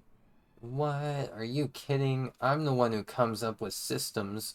No way, you should join mine. Tell him you were kidding and let the topic drop. Okay. Ask him about Product X. Illiquid relics, the silver declares proudly, then lowers his voice. It's the perfect product. Nobody knows how much they're actually worth, but every person in the chain can sell them at a higher price. That's why everyone in my system is guaranteed to make money. Ask him where he gets illiquid relics from. He taps his fingers on the table agitatedly. That's a good question. My policy is keeping business processes accountable. It's not commonly known, but Cronus allows its employees to buy illiquid relics for low prices. You buy it, you sell it, the profit is yours. Simple, simple. Ooh, brain 6. Say, that's... say that it sounds reasonable, but the scheme needs more details. There we go. Using my brainies. Randall looks at you with shark-like eyes. Like every good businessman, I introduce my know-how into the logistics and the supply system. Part of the X goods comes to me from the diggers working on Cronus's classified objects. It's absolutely legal for me. I'm a silver after all. Ask him what profit the people who can't sell the relic make. Milo chortles derisively. You stay in the system as long as you make sales. No sales, see you later. We don't need ballast, and we don't need lazy salesmen either. See, I've thought it all through. I'm telling you, every active member of the system is guaranteed to make money. I hope to see you again soon. Well, too bad. For me, right? I'm not in the system. Welcome under the dome, an amazing excursion to a world of technology Oh, and listen to this information you won't useful for let all me wings, through? and receive a colorful leaflet. There we go. Attention. Please handle relics carefully. In case of damage, your life will You be see a forfeit. tall scientist in a white lab coat, bathed in the dim lamplight. He almost appears to be hovering above the laboratory floor. The man turns at your footsteps. He's holding a paper clipboard and a pencil. His shimmering silver badge reads Sebastian Van Olden. Oh, that's a neat name. He glances from you to the glittering watch on his wrist. I want us to respect one another's time. Please speak loudly, clearly, and to the point. You must be the newcomer I was told about. Nice to meet you. I mean, I seriously doubt that he means that. Finished with his unusual greeting, he offers you his thin hand. So greet him and say you're here for your briefing. The scientist puts the clipboard aside, raises his watch for a closer look, and sets the timer. Okay. He shows you his watch dial. According to the rules of this briefing, I have to touch on a large number of topics. Therefore, I will do so very briefly. Do not interrupt me. When I'm finished, I'll answer your questions. Within regulations, of course. Sebastian produces his handheld and clicks some buttons. I checked your scanner. It's working and is connected to the Minerva database. Everything you scan will earn you Kronos or Forefathers knowledge points. Okay, cool. The instructor watches you with displeasure. Are you listening? Scan everything that might be of scientific interest. First of all, anomalies. They could be dangerous. Make sure to always have medication with you. He places a canvas pouch in your hand. This pouch is full of bolts. You can temporarily discharge an anomaly by throwing a bolt into it. It's primitive, but reliable. Van Olden pushes a button on his stopwatch. So, my oral briefing fell within the allotted span of time. Any questions you want to ask me? Sebastian snorts skeptically. Oh, great. You're even ignorant of the basics. Minerva is a mainframe located at Magellan Base, where you'll be going soon, by the way. So Magellan, the main station of the North Sector. The majority of new employees are sent here before relocation to other facilities. Okay.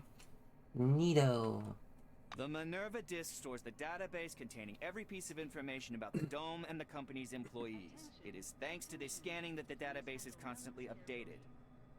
Are you ready for the second part of the briefing, or do you have any more questions? The instructor looks at his chronometer again. Ask what these knowledge points are, and what the difference is between the two kinds. The white scowls in annoyance. Do you know anything at all? What did you come under the Dome for anyway? You get knowledge points for scanning objects. For scanning anomalies and relics, you receive Forefather points. Scanning the company's property and employees, living or dead, earns you Kronos knowledge points. He explains with a sagacious expression.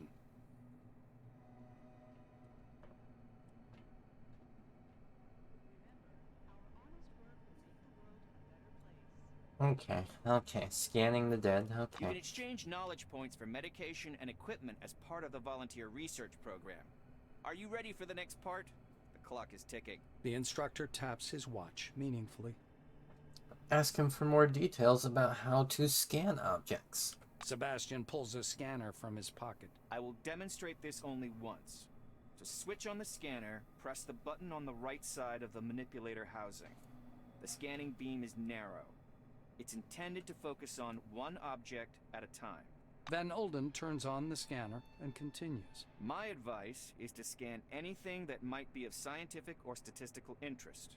Relics, forefathers' objects, automatic doors, vehicles, vending machines, deceased employees.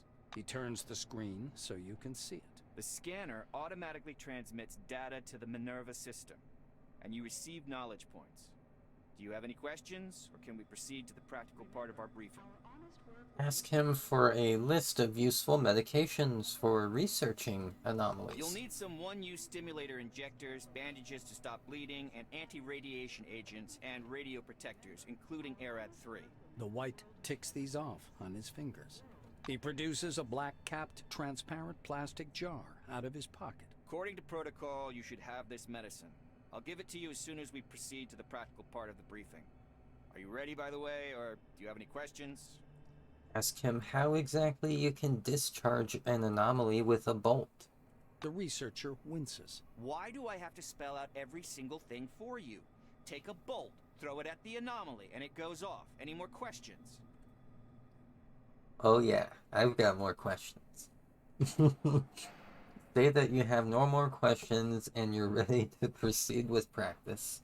The scientist glances at his watch again. You're within the time limit for questions. The next step is training in the artificial ecozone. He rests one finger on the button in preparation to start the timer. You're going to go downstairs and scan relics. I will be monitoring your progress. Please note there are several radioactive anomalies in the ecozone. These are the same conditions you'll be working in the field. Radioactive zones and relics are quite common under the dome. Okay. He smoothly extracts a jar of yellow pills from his pocket. Here's your ARAD-3. And one more thing. Just a moment. In case of damage, your life will be forfeit. Ladies and gentlemen,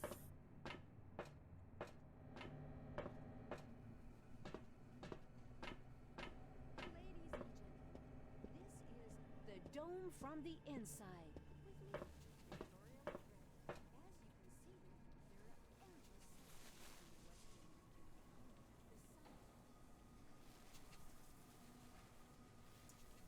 Okay, I guess I'm supposed to,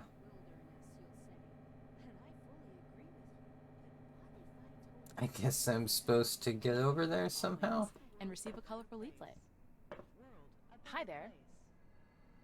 This young woman's polished badge reads Letizia Rivarez, I believe. She's carrying a stack of glossy leaflets under her arm. You see another stack of leaflets on a nearby armchair. She pounces on you. Welcome to the dome. I have information useful for every scientist and researcher. The silver smiles broadly. My name is Letizia. Give me 5 minutes of your precious time, and I'll tell you about the remarkable career opportunities and breathtaking perspectives awaiting you under the dome. Don't turn me down. This is important. Okay, I will agree to listen. Aw, Rivara's beams. Great, take a seat please, and I'll tell you how Cronus will change your life. She tosses her free arm in the air with excitement. The dome marks the beginning of a new era in the history of civilization. You've chosen White Wing, and your calling is to lead humanity to a better tomorrow. The entire infrastructure under the dome is tailored to scientists' needs. The Magellan Research Station, located to the north, is equipped with the latest scientific equipment, and many other projects have special research facilities built just for them, like White Swan or the Kaleidoscope Project, and many others where the best scientific minds of the world have assembled. While speaking, the silver points at something in the air as if displaying an invisible map. Oh, I gotta take a sip of water here. Oh my gosh.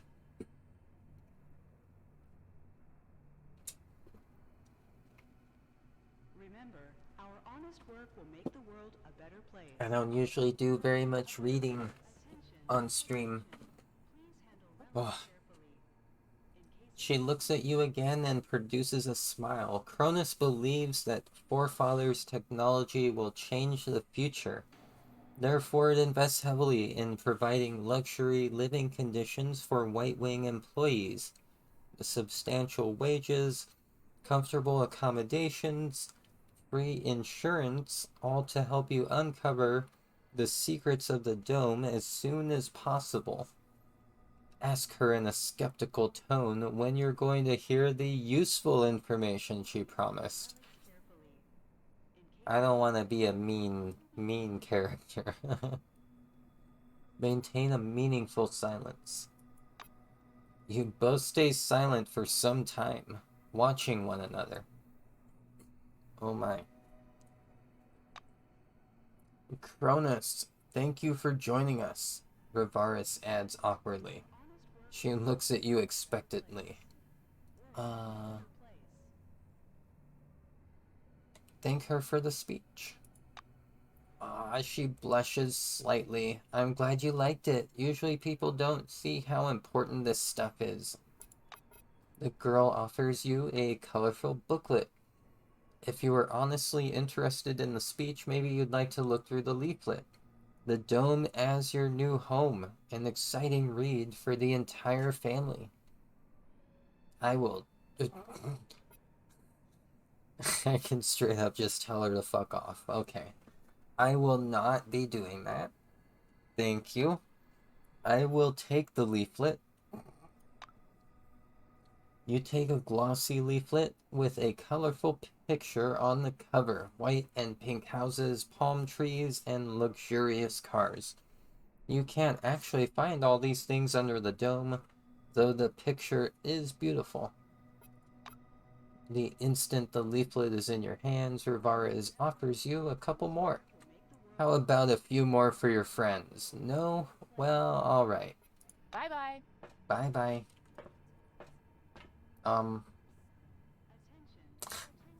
From a distance, I was wondering what this thing is, and apparently it's a turret. Welcome under the dome, an amazing excursion to a world of new technology and the riddles of an ancient civilization. Listen to this information, useful for It has as many action points as I do.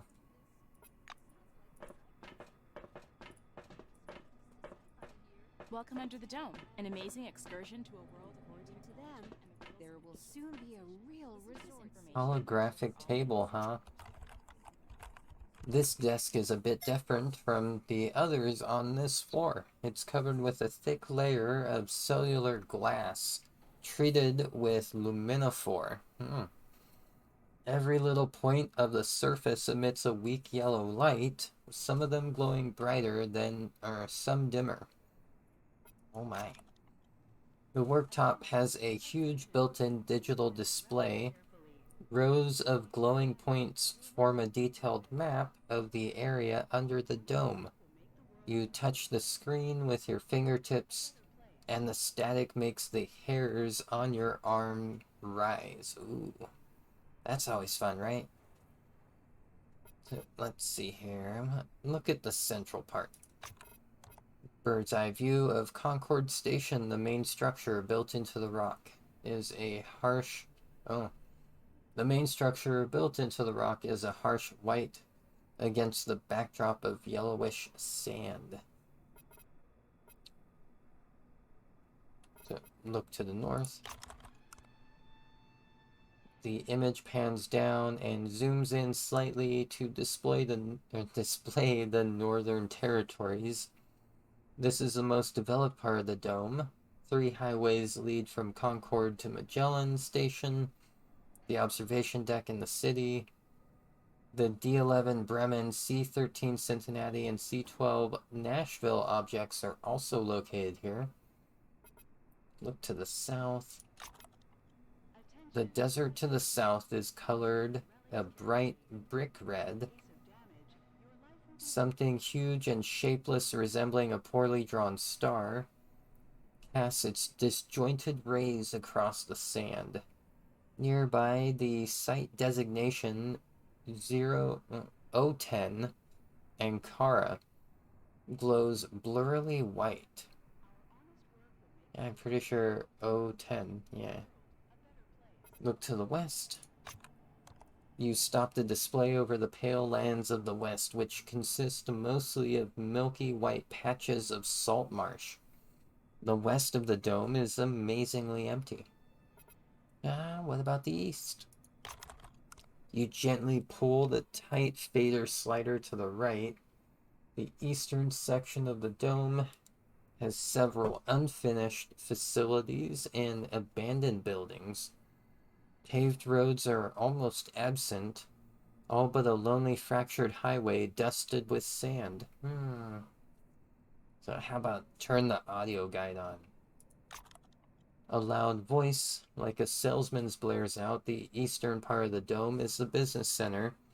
This is where the action is, literally. Pardon me. Had to burp after that energy drink. Jeez. Look at the grids of glistening rooftops, at the construction machines scurrying about. Oh my gosh. That was a pretty epic misreading. At least it sounded misread to me. Construction machines scurrying about. There we go. Digging trenches and building roads. This is the project of the century. Alright, then. Time to step away from this table.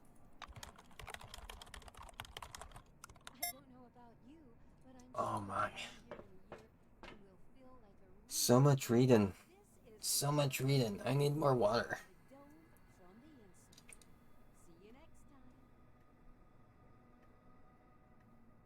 Welcome Under the Dome, an amazing excursion to a world of new technology and the riddles of an ancient civilization. Listen to this information, useful for all wings, and receive a colorful leaflet. Okay, here we go. Quantum filing,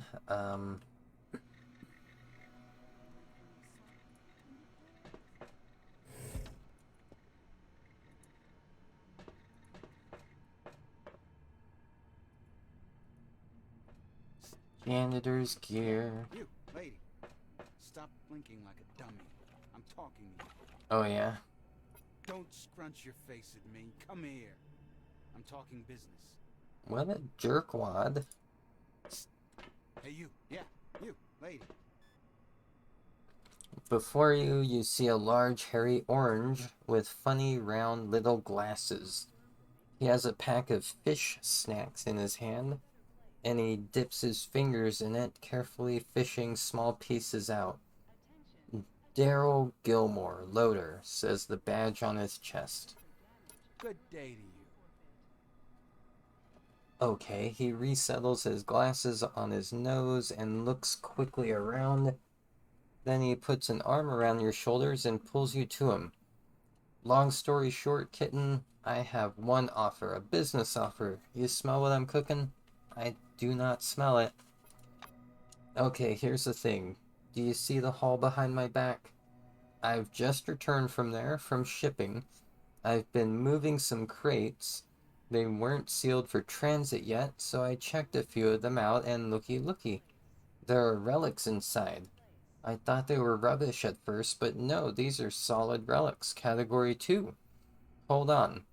Daryl scoops a handful of orange, dyed, crumbled something out of his pack and puts it in his mouth. He chews and swallows and then goes on. Anyways, I can't get to those crates. There are guards in there now, but you look like the sort who easily blends in. Would you sneak in like a ninja and grab something that's lying about? Don't forget about me, of course. I might forget about him.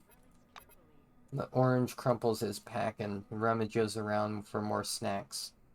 Fresh shouts, sons of bitches. The main thing you should remember is to go quietly. Don't get caught on camera, and don't let the guards see you. It's gonna be okay. So yeah, go quietly, stealth, okay. I'm not particularly trained at stealth, but this is like the total noob zone, so I'm in. Daryl claps you on the shoulder. Way to go, kitten. See ya. Time for me to move away. Okay.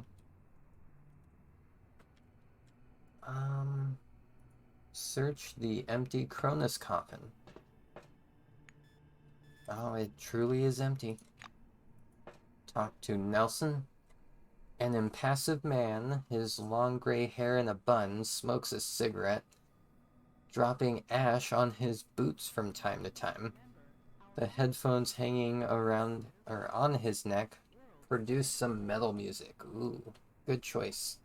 Glad to meet you. The dull badge on his chest reads Nelson Cunningham, burial manager.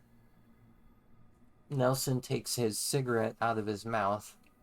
Hi, feeling good, huh? It's a professional interest, haha. Ask what he's doing here, or wonder aloud what the boxes are for. I think I'm gonna go with wondering aloud. Boxes. What a thing to say, boxes. These are coffins. Nelson reacts as if you've insulted him deeply. He approaches one of the containers. These are the best coffins I ever seen. Here, a window to look at the dead. Want to open or close it? Can do. Here's a latch to stop the lid from falling. All right, technology. Pretty good guy. Cunningham swings open a coffin lid. Fortunately, this one is empty. Soft, comfortable, it's soundproof. Can sleep in it all night. Want to try? Agree. Lying down in a coffin is an all-white idea. Nelson lets you approach the coffins. Okay, lie down. Just don't touch the latches. They act up sometimes. Lie down into the coffin like the Snow White from the cartoon and ask for an apple. I do want an apple. The blue laughs. No, I wanted to buy me a coffee. I could bring you bring you some. I mean, want a coffee? No? Well, all right then. I'll be back soon. The lid swings shut. And with the bang, you hear a soft metal click. You lie still for a while inside the coffin, listening to the complete silence. Nelson was right. Sleeping here must be really comfortable. Though you can't see why a coffin should be soundproof. Indeed. Open the lid and climb out. Or lie there a little longer.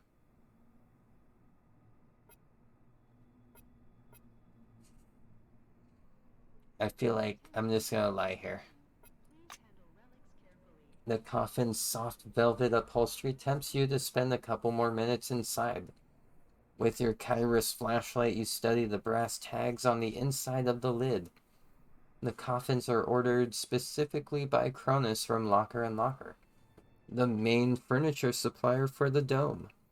These guys must be making good money. Alright, it's time to open the lid and climb out. You push against the lid, but it doesn't move.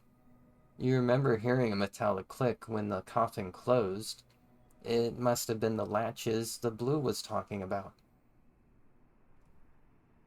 Okay, so Tech 20, look for an inside latch that might open the coffin. You hastily search the inside of the coffin for some kind of latch. Unfortunately, your situation was not provided for. Okay, Attention, attention. Please handle relics carefully. In case of damage, your life will be forfeit. I'm gonna bang on the lid and cry for help.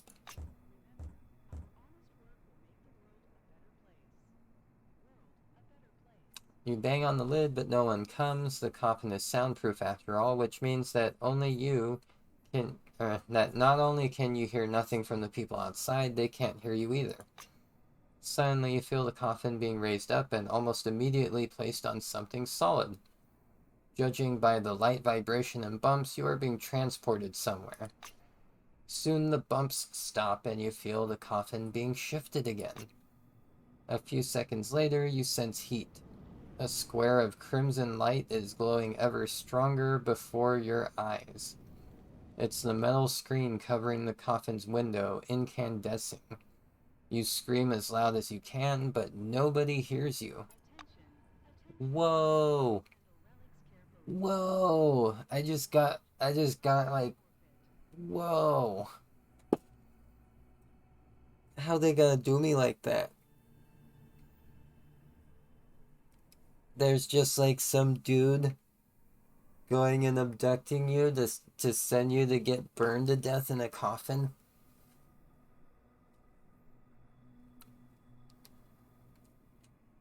I am confused.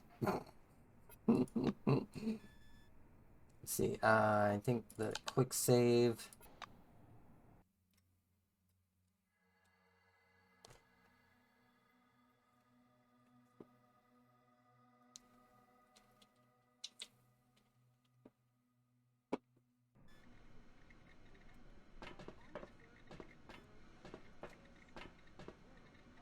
Okay, that's right. So, Nelson here.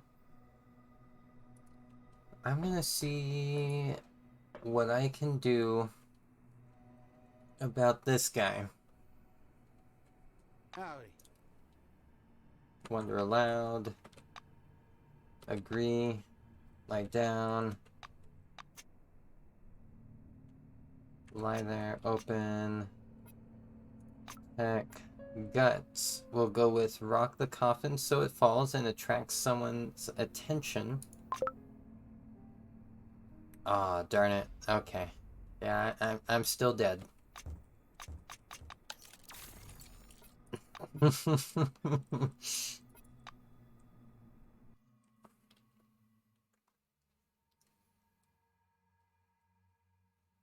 Wow,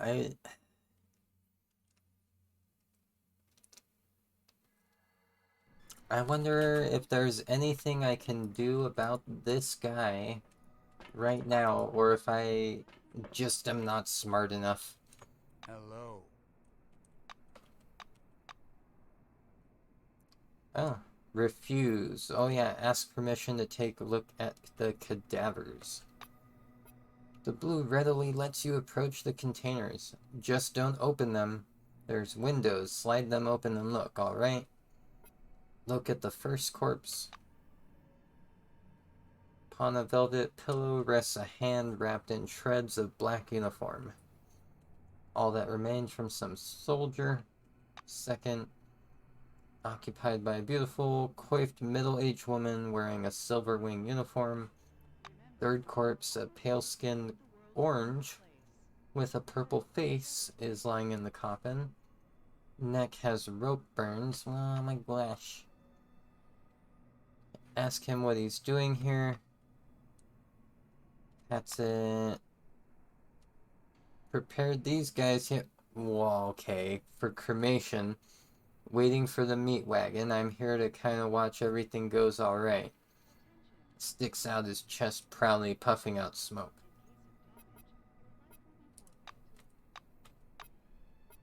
Huh. Refuse, asked Nelson to lie in there himself. Blue spreads his hands. Suit yourself, I personally do like lying in one of those sometimes. Lies down inside the coffin, rolls back and forth a few times, and gets comfortable on the velvet cushioning. See, all good. It's all good. I hide from the bosses here sometimes. Close the lid and go to sleep. As if to confirm his words, Nelson shuts the lid. Oh, I can go and lock the latches on the lid. I'm not gonna do that, but good to know I can be pretty evil. Like you did this to me in another life. You locked the fucking lid on me. Because that's what he did. He didn't just close the lid, he straight up locked the lid. Attention, attention. Please handle relics carefully. In case of damage, your life will be forfeit. I'm too tempted to lock the latches. No, I'm not playing that kind of character right now. Okay, wait for him to climb out. A couple minutes later, lid pops open from a powerful blow, and the blue arises from the coffin roaring, his arms outstretched. Climbs out of the box like a zombie, alright, yeah? Come back again.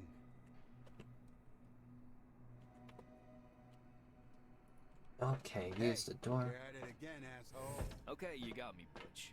Old habits. You know that. Shall we continue? Continue my ass. Read deal. Everyone gets 3 bolts. Hey, come on now. Start over. He only did it once. No, Butch is right. I ain't gonna argue with him. Cuss you ain't, you slime ball. If I find out you cheated, your mama won't ever see you again. None of our mothers will ever see any of us again. Damned dome. I'm alright. I'm dealing. Okay. So I need to check out, one of the... Oh, wait. Clearly, you've interrupted some kind of a game. 3 oranges freeze, their arms outstretched, staring at you perplexedly. Ask them what they're playing. One of the oranges gives you a twisted smirk. We work hard, and we rest just as hard. We've got a break, see, so we're making small talk. You need something? Ask if you can play with them. He frowns. You know, there's something about you I just don't like. You'd better get out of here. Say you don't want to interrupt them and leave. Okay. The Chief Orange follows you with a suspicious gaze. Oh yeah, we're going too. Time for work, right guys? He says to his colleagues. The oranges share a look and hastily withdraw, leaving you behind. Okay. Well, at least they didn't attack me.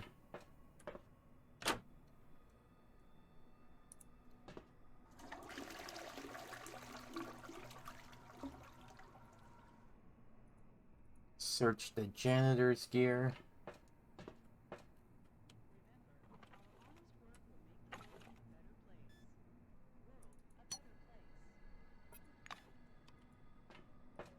Wait, I wonder.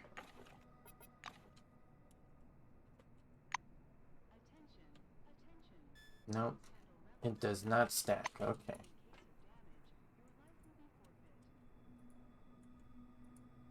Did I already... I did not search this yet.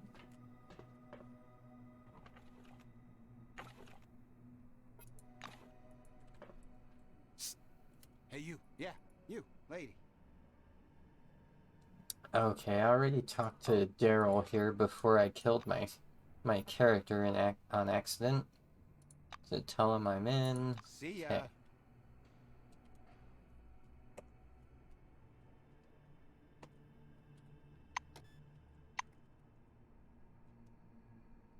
So, H. Hey, you better not try to swipe anything around here.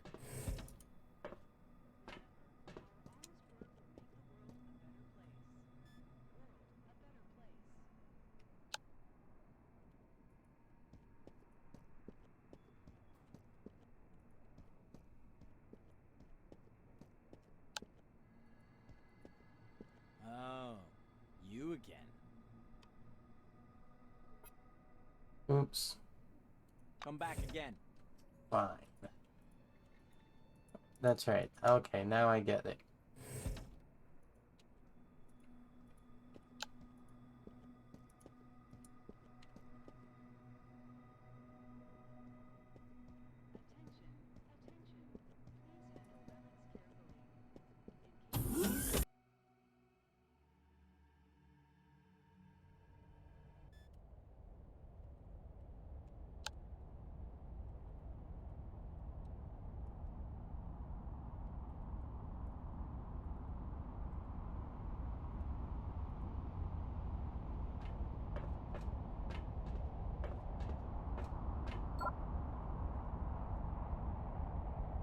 Okay, so, can I pick that lock?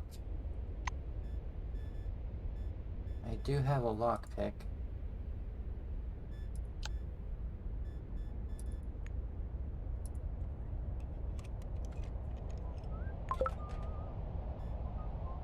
Ooh, Heck yeah. Attention. Why do you keep bothering me?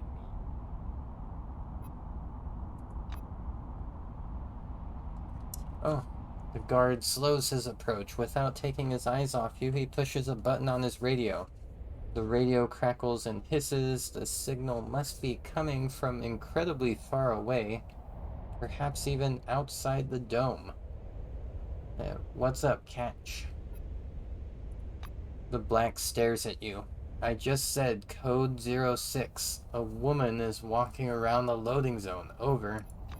The radio makes some indistinct mumbling, and Catch grabs your shoulder. Listen, this is a secure area. Leave.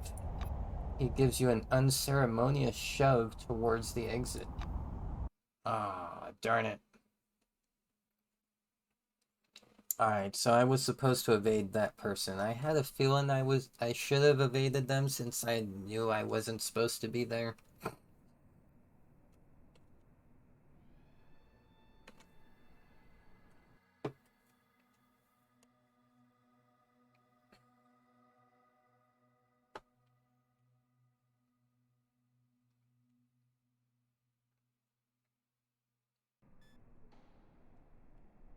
Okay.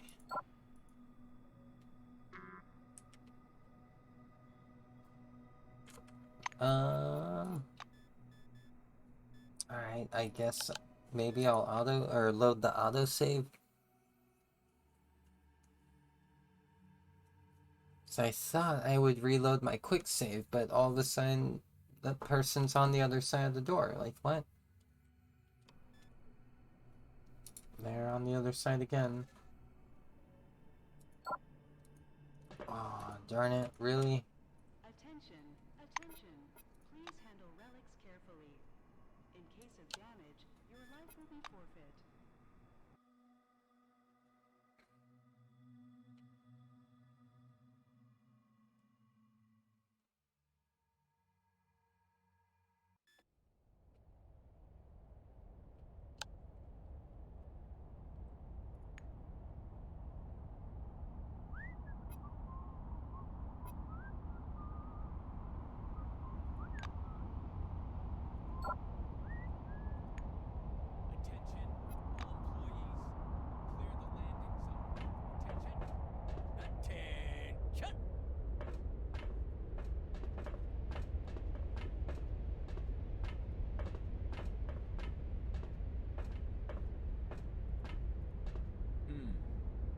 Horizon seems to be clear.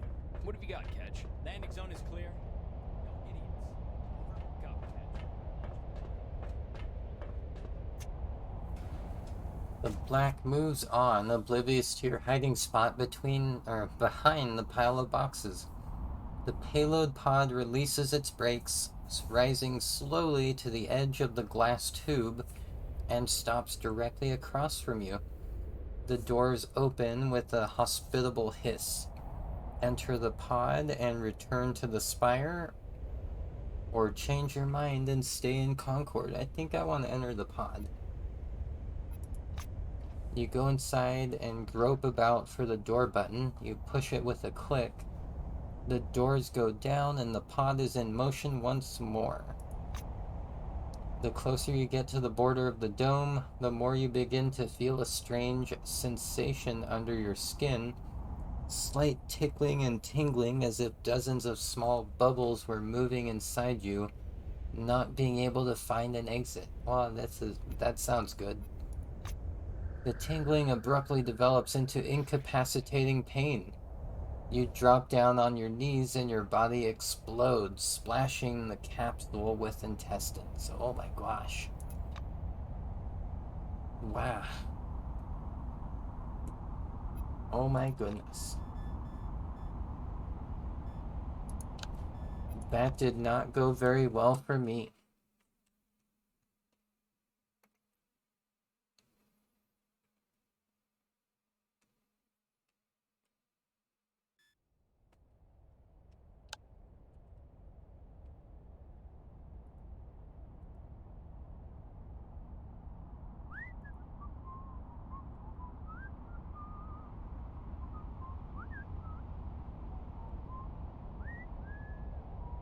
Attention, all employees, clear the landing zone.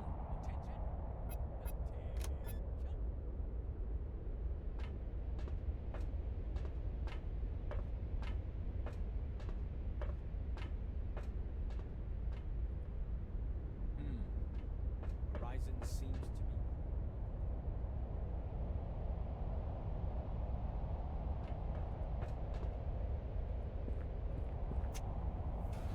Okay, I'm gonna change my mind and stay in Concord.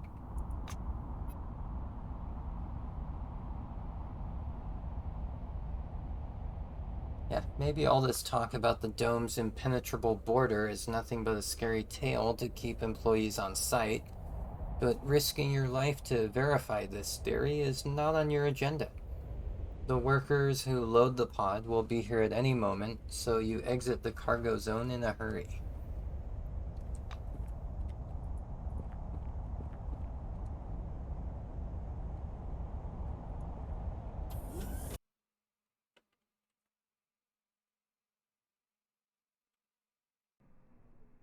Remember, our honest work will make the world a better place. World a better place.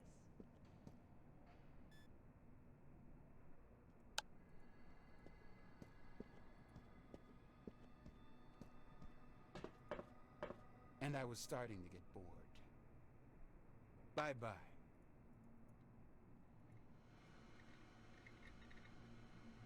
Okay, I need to take a quick little AFK, but I will be right back.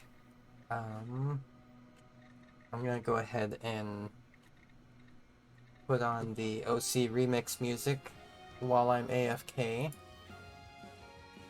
So, love y'all, BRB.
Got distracted for a moment by my kitty being a total heckin' cutie.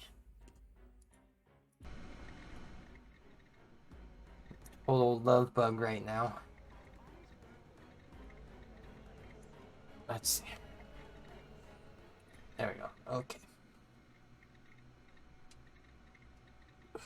Finding the right spot to rest my headphones is not an easy task. Oh my gosh.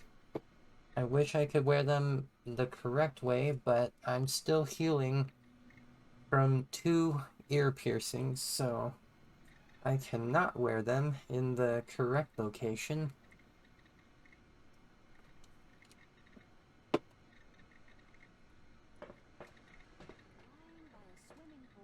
I think I might actually be done with the beginner area here. Let's see, have I talked to Winston? A middle-aged black Oh, is I'm sitting almost behind done. the counter with his hands in his lap.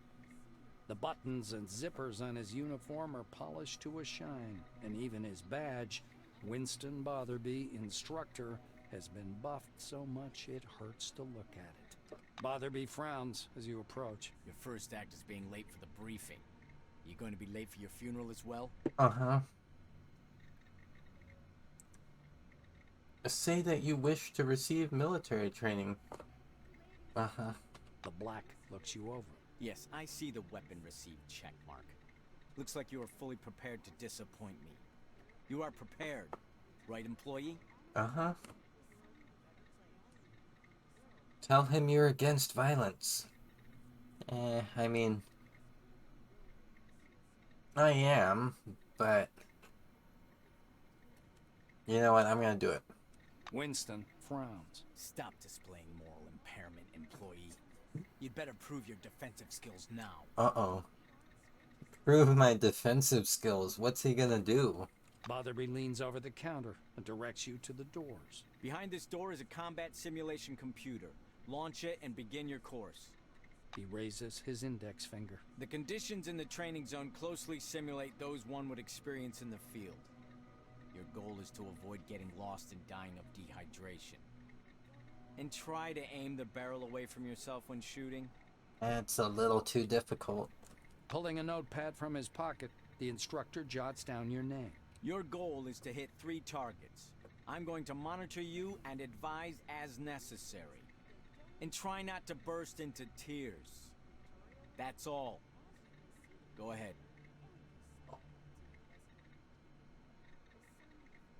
My little cutie kitty is probably pulling some threads on a precious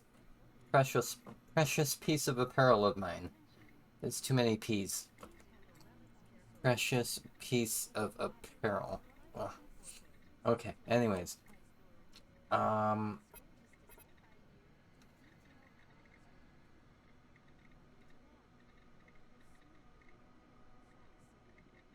Alright.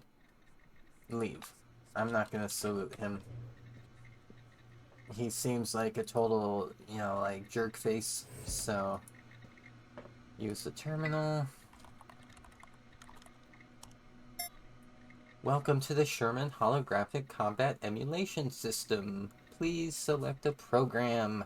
Enter Alpha to initiate the Alpha Squad hologram. The picture slowly changes. Looking closely, you can see the lines being rewritten one by one. Sherman System. Alpha Squad enters the battle. Oh, heck yeah. Proceed to the training zone. Uh-oh. Oh my gosh. Okay. Now I get to see what combat is like in the game.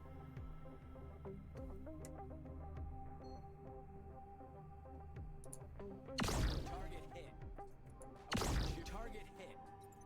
Thrilling news. You aren't completely hopeless.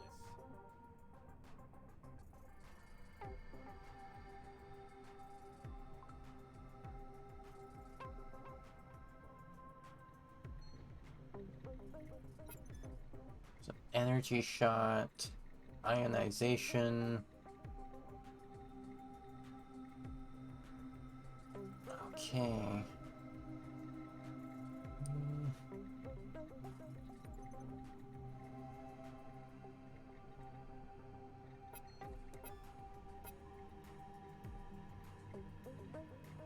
Okay, so it takes 3 AP to do the basic attack. I wonder...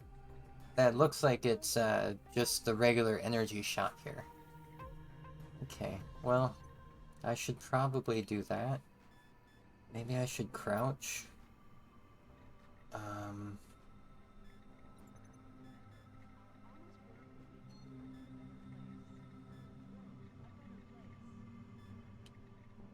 Throw a wrench.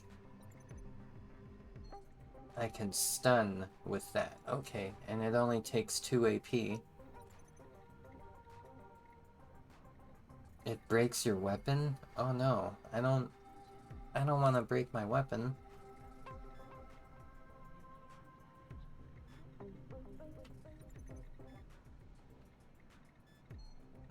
Okay, darn it.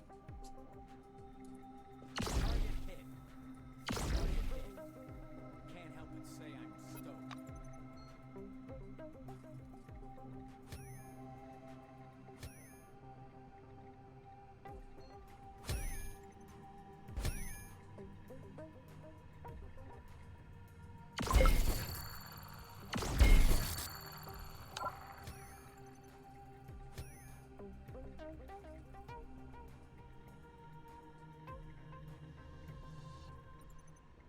Frickin' electric mine. Target hit. Target hit. I wouldn't cheer for random chance if I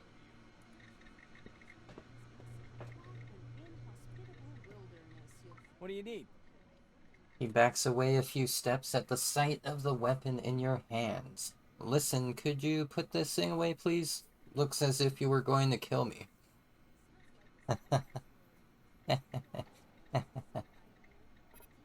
Say go to hell. He snorts, displeased. Damn you. Get out. Get out. Yeah. Uh-huh. I can do that. First, I'm gonna use this vacuum cleaner. Yeah.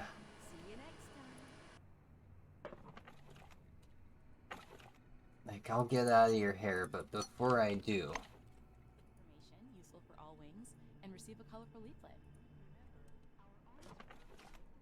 Ladies and gentlemen, this is The Dome from the Inside, with me, Victoria Legrand. As you can see, there are endless salt pans in the western region behind me. The sun reflects blindingly from the salt, and the air is as dry as a nun's gusset. What an inhospitable wilderness, you'll say. And I fully agree with you. But what if I told you that in a year, you'll be lying by a swimming pool, sipping a margarita right on this spot? Sounds like a sci-fi story. But we aren't strangers to sci-fi here. The detailed plans are ready. And according to them, there will soon be a real resort city in the West, with bars, casinos, spas, and therapeutic saunas. I don't know about you, but I'm sure I'll come here in a year and will feel like a real queen. This is Victoria Legrand, and the Dome from the Inside. See you next time. Alright, that was cool. Please handle relics carefully. Welcome Under the Dome, an amazing excursion to a world of new technology and the riddles of an ancient civilization. Listen to this information, useful for all wings, and receive a colorful leaflet. Please stand by for decontamination to end. Attention. Please handle relics carefully. In case of damage, your life will be forfeit.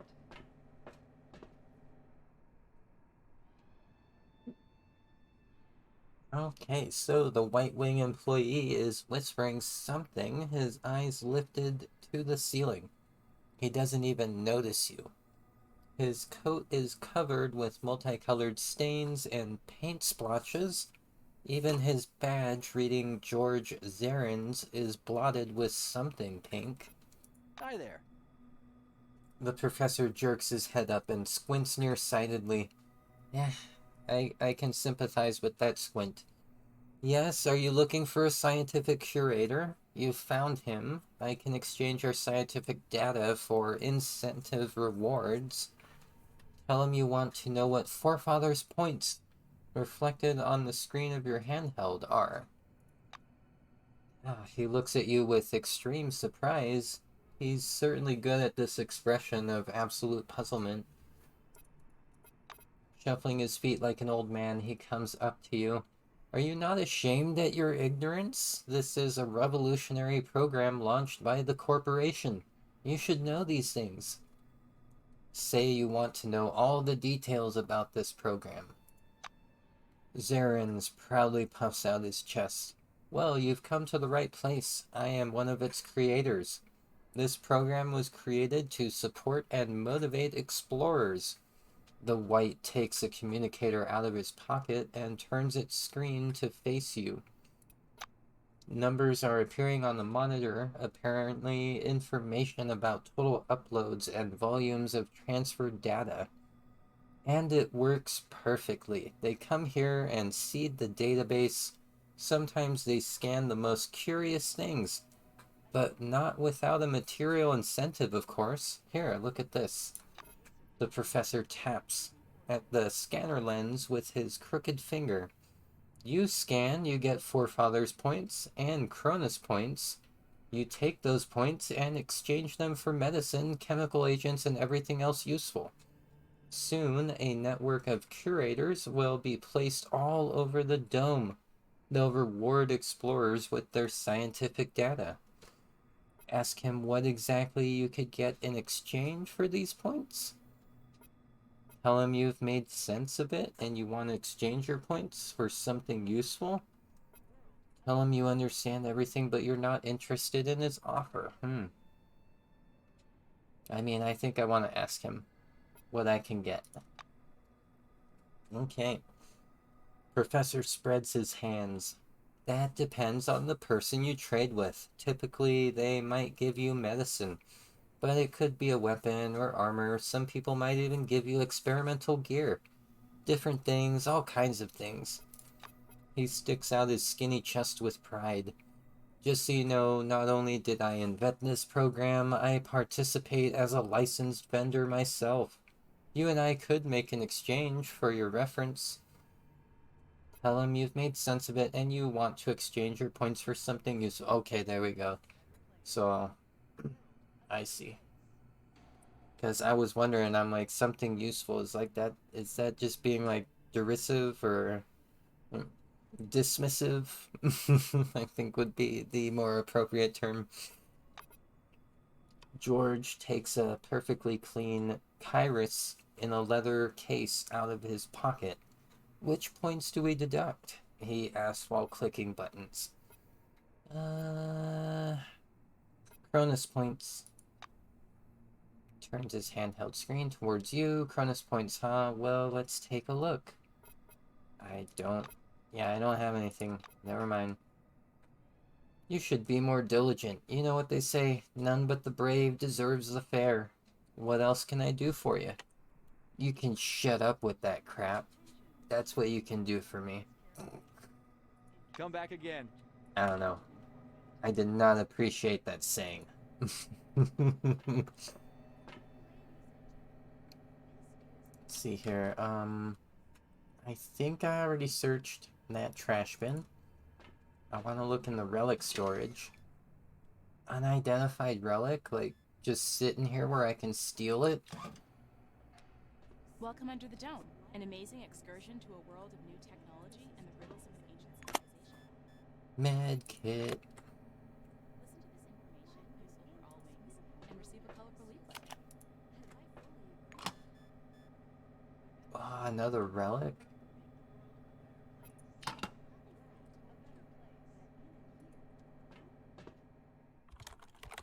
Some message is displayed on the screen. Read it. From Natalie Benhoff to George Zarens. Dear program operators, kindly familiarize yourself with the August 1976 report. Number of active program participants among employees, 1,217, of which 156 are new. Issued 7,404 Cronus points, 18,924 Forefather points. Drugs issued for a total amount of 307,773 CB. I don't remember what exactly that's the currency though. Comparative analysis of median data over the past 6 months indicates that the number of program participants continues to grow at a high rate. Among the reasons, main reasons, are the effective explanatory work carried out by the project operators, as well as the explosive growth in the number of discovered and mined relics at the O10 Ankara and C12 Nashville sites. Attention, this message is sent automatically, and you do not need to reply to it. Move away. I love that option, move away.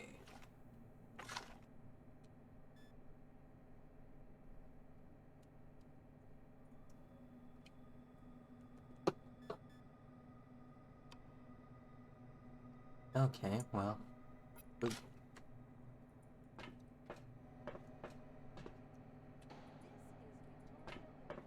Reagents, medcom.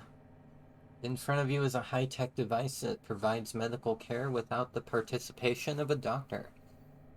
An order sheet with a pair of blue seals is placed on top of the service cost table. Judging by the text of the order, employees of the Concord station and newcomers are provided with medical care free of charge. Oh. Wow, that's neat. Guess I'll just leave it though. I don't need anything. Can I steal any reagents? I can. Alcohol and a box.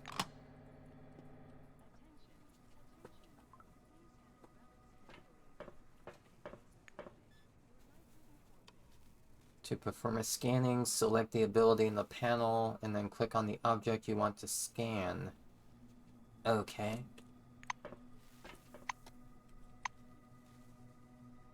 Where is it again on here? Oh, derp.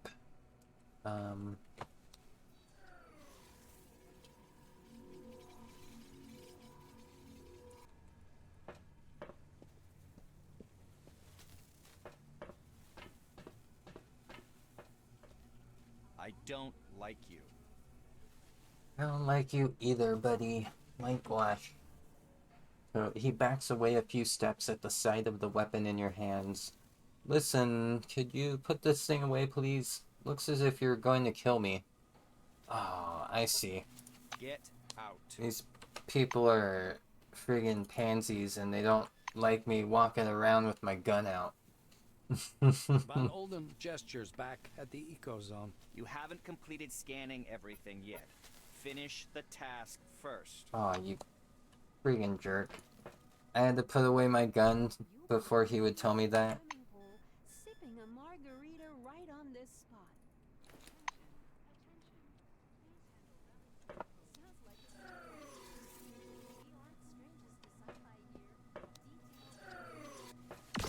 Speak quickly.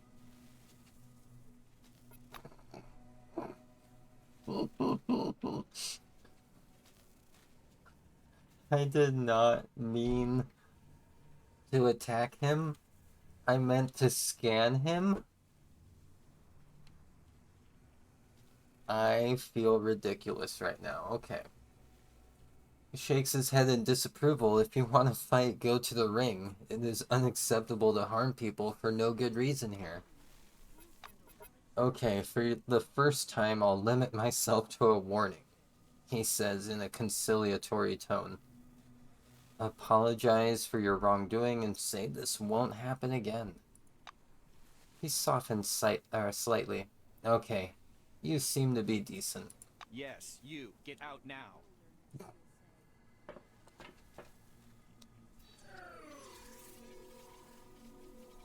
Huh. I wonder what I'm supposed to scan. Like, do I need to go down there to scan, apparently?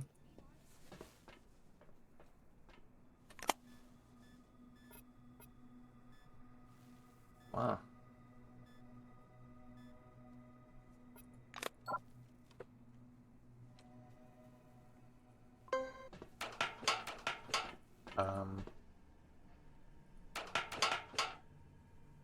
There's a person down there.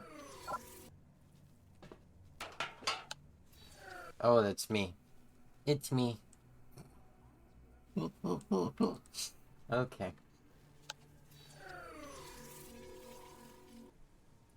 Be careful around the anomalies. Touch one of them and you'll be in. Don't touch the relics with your hands, employee. Use your scanner.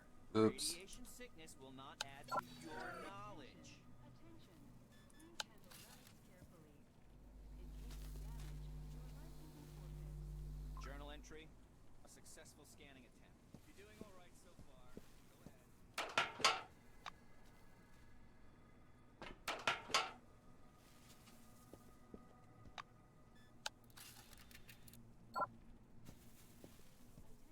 I see what was going on. So, I made the mistake of hitting just number 1 on my keyboard, thinking it would do scan, and of course it sent to energy shot. So that's why I shot the other person on accident.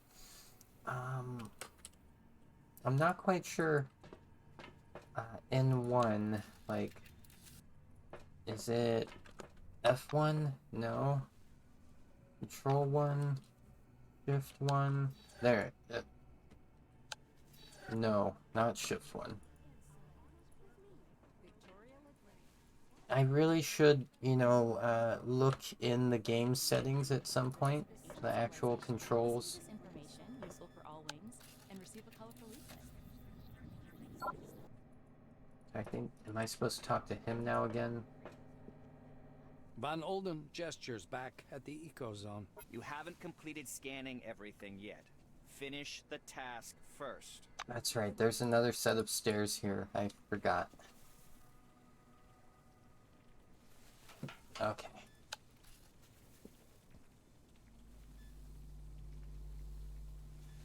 Journal entry. 2 objects scanned. And again, watch out for anomalies. Touch one and you'll be injured. Toss a bolt at the anomaly to this journal entry. All 3 objects have been successfully scanned. Come upstairs, employee.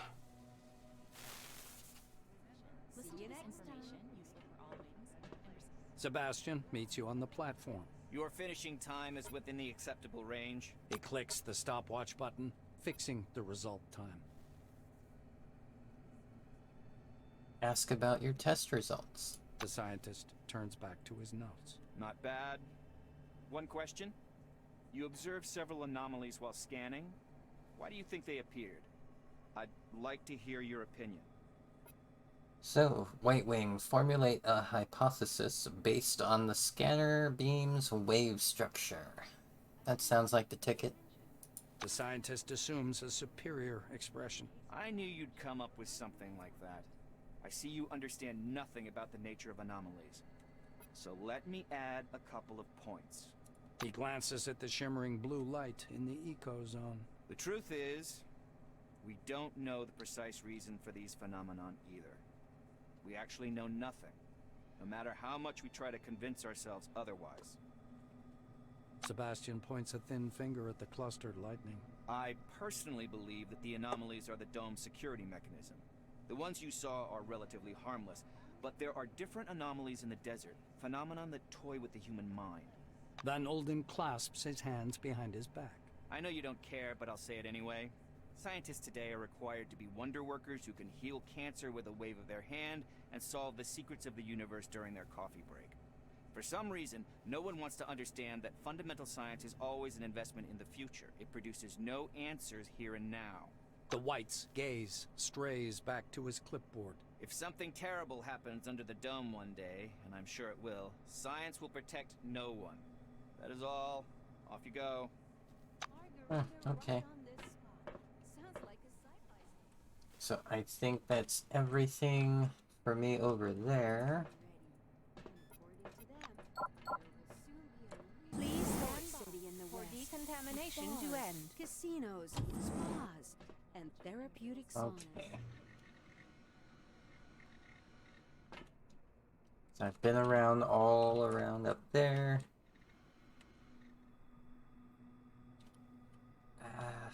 I have not been in there, but I don't think I'm supposed to be, like, normally.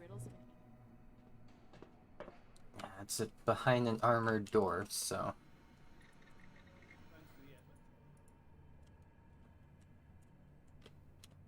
That's right, I need to go down here.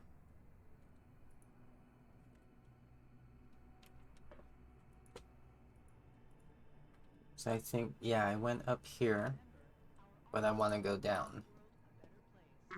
Oh, locked?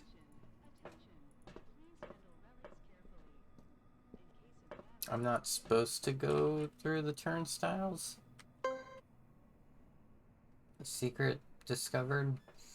An amazing excursion to a world of new technology and the riddles of an ancient civilization. Well, whatever. So I talked to both Darren and Adolf. What do you want? Oh, I didn't talk to Darren. Sorry you can't come in here. There's no White Wing storage at Concord. Ask him where you can find such a storage facility.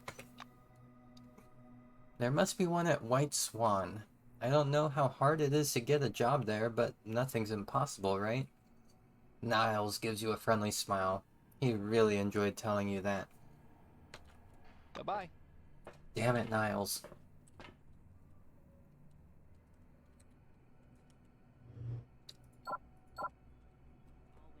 And receive a colorful leaflet. I don't think I can get down to that area. So, I think I'm pretty much ready. World of new technology and the riddles of an ancient... Where was it? I had some dude tell me I was going somewhere and I told him, hold on. Stubby Black's face brightens upon your arrival. Norman Potter is written on his badge.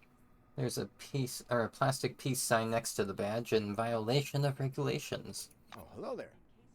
Hello, sister. Did you know that 2 out of 7 Kronos employees die violently? We House of Kindness activists want to change that. He gives you his hand. He's sporting a couple of friendship bracelets. He slaps at his pockets. Alas, I don't have any more leaflets, don't. Oh, this game is gonna help me so much with getting used to like reading again. I used to do reading all the time, like during school, and just never really kept up on it. And now it feels like I don't keep my eyes far ahead enough, so I kind of like trip over things. But I'm getting better. Anyways, alas, I don't have any more leaflets, but don't worry. I'll tell you about non-lethal weapons and how to defeat an opponent without killing him. Why do I want that? Say you want to know more about non-lethal weapons. Very good, this will change your life. He smiles. When you arrive under the dome, you are issued weapons, but they never explain that almost any kind of weapon can use non-lethal ammunition or attack methods. Non-lethal ammunition causes severe fatigue. After several attacks, the enemy may be knocked unconscious. Norman explains passionately. Non-lethal weapons include tasers, pepper spray, and tranquilizer darts that can also be acquired under the dome. And there are martial arts... Wait. Okay, that's why it was confusing me. I would have written it, non-lethal weapons including tasers, pepper spray, and tranquilizer darts can also be acquired under the dome. And there are martial arts techniques that only take the enemy out of action without killing. Remember the main thing, if you want to win without killing, you have to exhaust your opponent. The Black finishes expressively. And yeah, I mean, just judo chop. That's how you do it. Ask what House of Kindness is. That is our commune. We practice meditation, walk on coals, don't eat meat, and are trying to give up plastic. Norman explains proudly. Wonder why a hippie is serving in Blackwing. It's my mission. I chose Blackwing to prove by example that military service without violence is possible. He proclaims theatrically, his hand on his peace sign. It was nice chatting. You'll be lying by a swimming pool.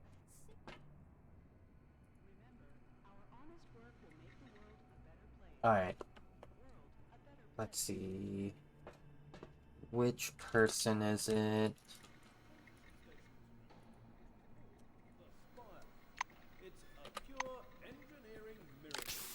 Oh no. Oh. There's the reload button. Let's... Welcome. We are Cronus, your reliable guide to the world of the future. When the dome was found, a small research camp was built nearby. Thanks to the efforts of our brave men, it had soon become a city. But that was only the beginning. Around the aperture at the top of the dome, a transition station was erected, which was Okay, so I did the psi abilities. I collected my things from the armory. I got my field uniform. I didn't finish talking to the military dude. Frickin' Botherby, whatever. He's the one I told to go to hell. Welcome under the dome.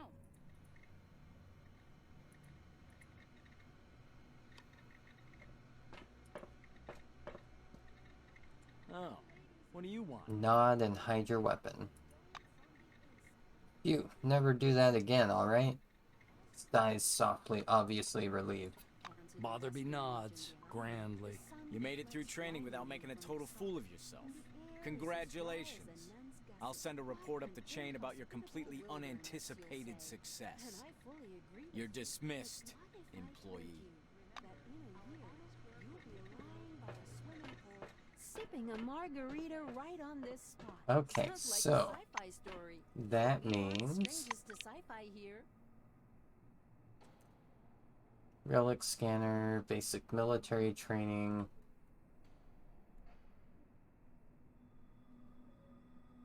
Head to the waiting area where the bus will take you to the Magellan station. So I think the waiting area might be down here. I think. I was wondering why it was locked earlier. I think that's why. This is supposed to take me to the next zone.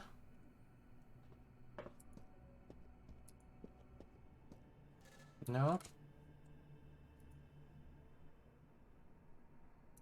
The turnstile doors, maybe?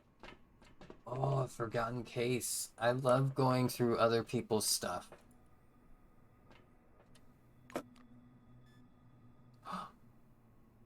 Got a relic in here? And a report on stolen relics? Perfect.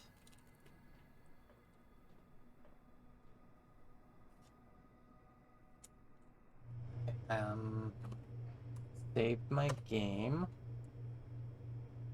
And, who do I talk to? Welcome back. See ya.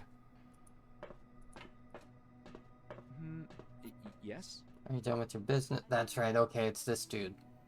I agree and proceed to the guard room. Schmitz steps aside, inviting you to enter. Come in, please. The video phone is on the wall over there.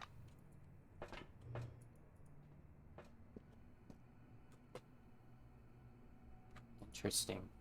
The giant display glows welcomingly when you approach. A red light comes on under the screen's steel hood. The camera is switched on. A gray old man with high cheekbones appears and squints out at you from the screen. Do you copy? Oh, I copy. He leans close to the camera, his glasses glittering. My name is Martin Kingsley. I'm Chief Officer of Magellan Base. We were supposed to meet in person, but unforeseen circumstances prevented that. One moment. I'll grab your file. He reaches for something out of view and produces a thin folder with your name on the cover. Apparently, your file. Kingsley opens the folder to thumb through the pages. He marks one of the pages with a pencil. White Wing. You know, I have a great deal of respect for our science division, and I find the people intriguing as well. I shouldn't ask, but how did you come to choose this profession?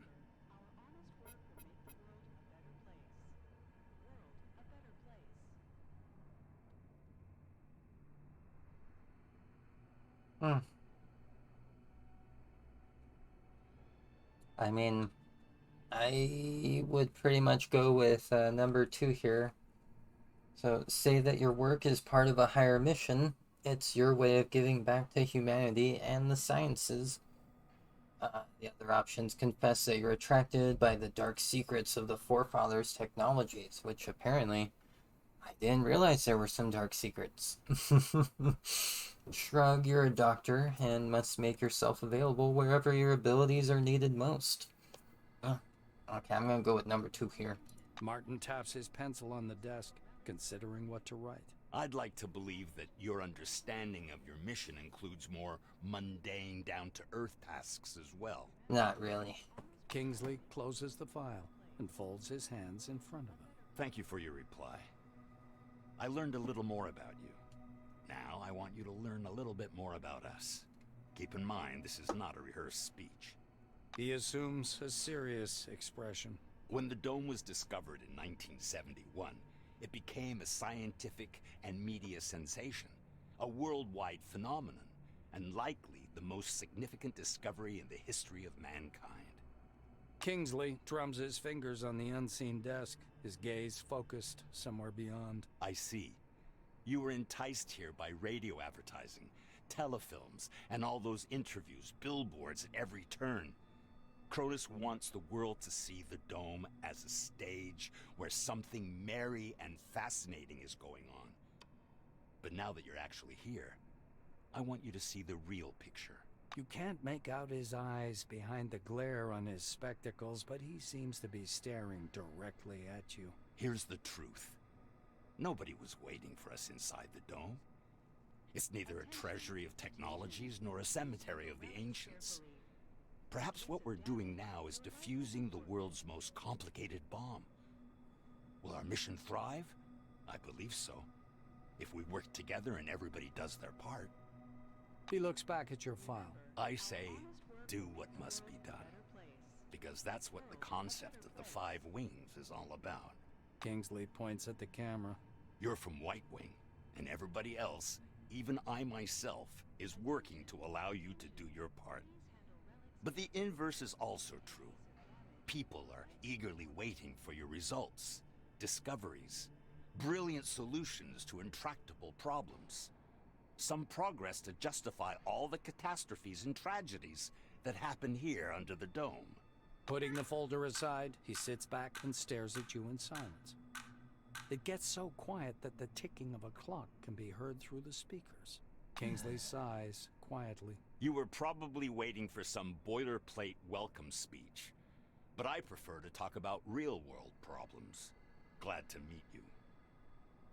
Say that so are you, make no reply, or smirk meaningfully. The smirk is interesting, but I think I'm gonna go with say that so are you. Martin nods slowly. I apologize once again for this long-distance meeting. Now, as we don't have much time, I'd like to get to the point. I'm sure you're curious why you were taking off the bus to Magellan and brought here instead. He moves closer to the camera. I'm going to show you a short video. Please pay attention. Kingsley's face freezes on screen. I have an urgent mission for an employee of your background and qualifications. I'd have assigned someone from Magellan, but I'm short on personnel. That's why it has to be a newcomer. I apologize again for the rush, but it seems I have no choice. Martin noisily clears his throat. Maybe you've heard about Nashville Base. While preparing the materials for this mission, I came across a short documentary film about the complex. I think you should watch it. The speakers produce a hollow click. Purple, gray, and black spots flicker on the screen. A blurred title, The Cronus Archive 1971 to 1974 was used in the production of this recording, appears at the bottom. The shadow of an airplane flies across a faded yellow desert. A cheery voice fills the room. Every day, our researchers uncover more and more of the dome's secrets. There is no doubt the underground structures, so-called objects, are organized according to some pattern. Though early on, the importance of the relics to scientific research was considered insignificant. The desert dims into the black of a chalkboard. White lines drawn by an invisible hand begin to sketch a schematic of the dome. The narrator continues. By 1972, however, many important discoveries had come to light in a period of only a few months, and the construction of stationary research bases adjacent to the more promising objects began. Personnel moved into Ankara in May of 1972, and within half a year, Boston and Dessau were also brought into service, though the biggest discovery was yet to come. The picture changes to a chasm suffused with electric light, people bustling about everywhere. The speaker's voice seems to come from a distance. In November of 1973, a massive network of underground caves and a structure of hitherto unseen complexity was discovered in Sector C-12. Soon afterwards, the construction of C-12 Nashville began. The camera glides through dim caverns as the silhouettes of bizarre mechanisms emerge. Metal structures loom up from the dark, surrounded by earth-moving machines and exhausted miners wearing orange jumpsuits. The speaker continues. C-12 Nashville is an innovative research complex located atop the primary relic mining location. The complexity of this object is unique. Communications. The film abruptly cuts out, and Kingsley's face reappears. The rest of this information is classified. Hopefully you get the main idea.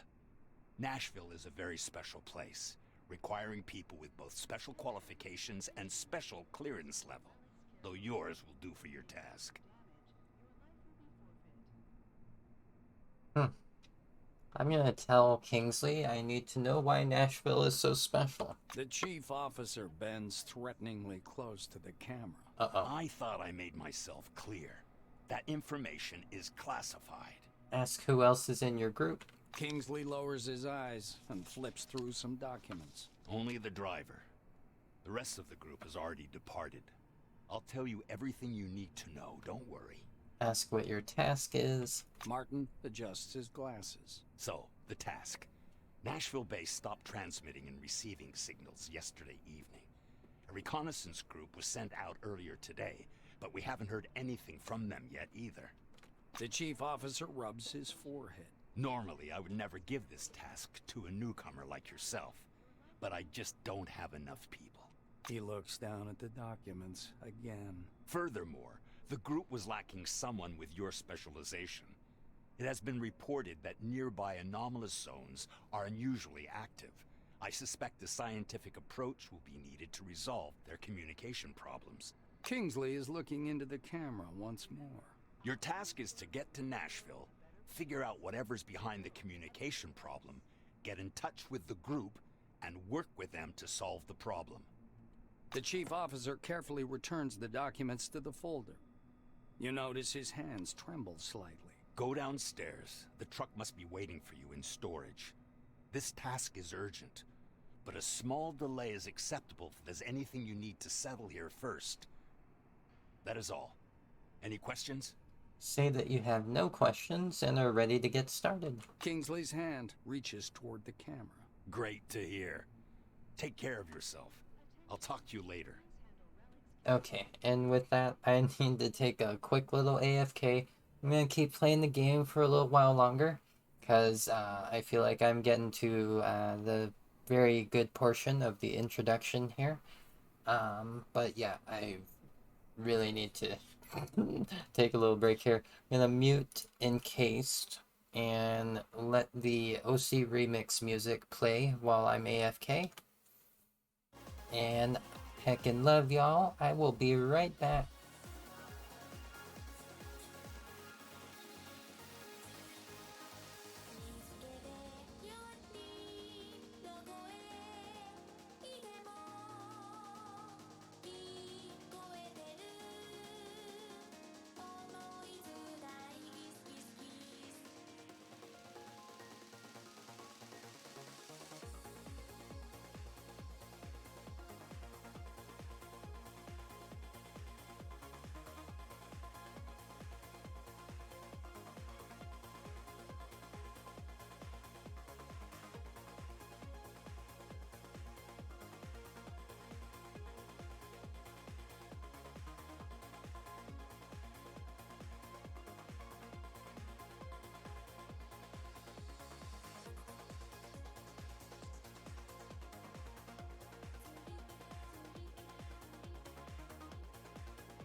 Whew. Well, let's see here. So I think I'm ready to leave Kingsley here. Got me some XP. Okay, I was wondering how I was supposed to get down here. Now I know.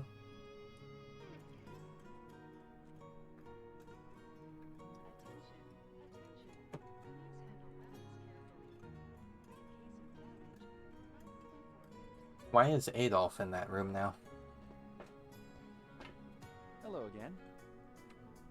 The Black is studying a stitch in his right glove, while on his right glove. He looks up when he senses your gaze. Yes? Ask what you're to do next. He smooths down a bumpy stitch with his finger.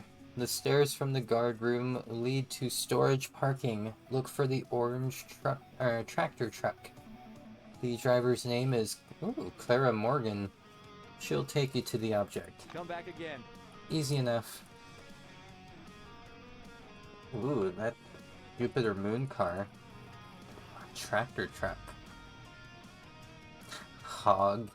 Okay.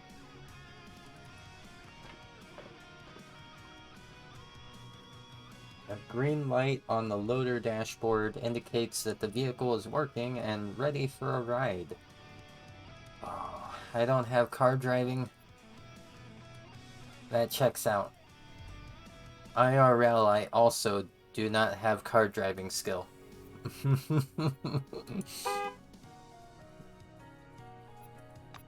ahead and honk the horn at least. Orange crawler tractor truck is waiting at gate 3. The vehicle's number has been scrubbed off by the desert wind and sand. This must be the transport Kingsley spoke of. The driver's side door is half open. A young woman is sitting sideways in the driver's seat, legs hanging out. Come on, don't be shy. She offers her hand. Hi, I'm Clara Morgan, and you're the novice going to Nashville, right? What's your name? How do you feel? Do you mind if I smoke in the car? Her handshake is surprisingly firm. Clara smells of soap, some fragrance, and slightly of gasoline. Ask her what she knows about C-12 Nashville. The blue adjusts the crucifix hanging from her neck. It's a miracle of the Lord. A lot of rare relics have been coming out of Nashville recently. It's like a modern El Dorado. You know what El Dorado is, don't you? El Dorado is a... ... Clara rambles on for some time about the huge cave under Nashville and the hundreds of relics pouring out of it every week. Say that you're ready to start the mission and climb in. Say that you need to straighten a couple of things out before you leave. Have a Yeah, good one. I need to straighten some things out, which means I need to look through some boxes, take some things that don't belong to me.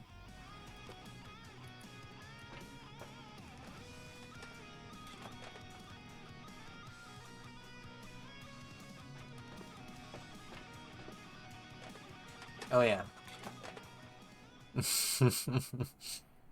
I mean, I could leave the music continuing.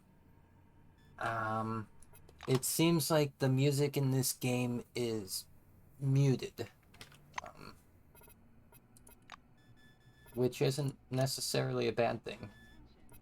I'm gonna put my headphones over my ears for just a moment to see, like, what it, like, totally sounds like, because I can barely hear any of it with the headphones the way they are.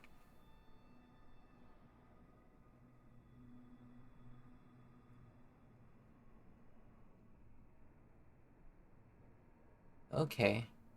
Okay, I gotcha.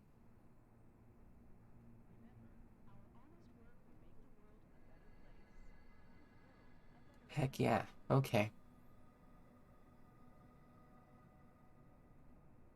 So definitely getting Fallout vibes from the current track.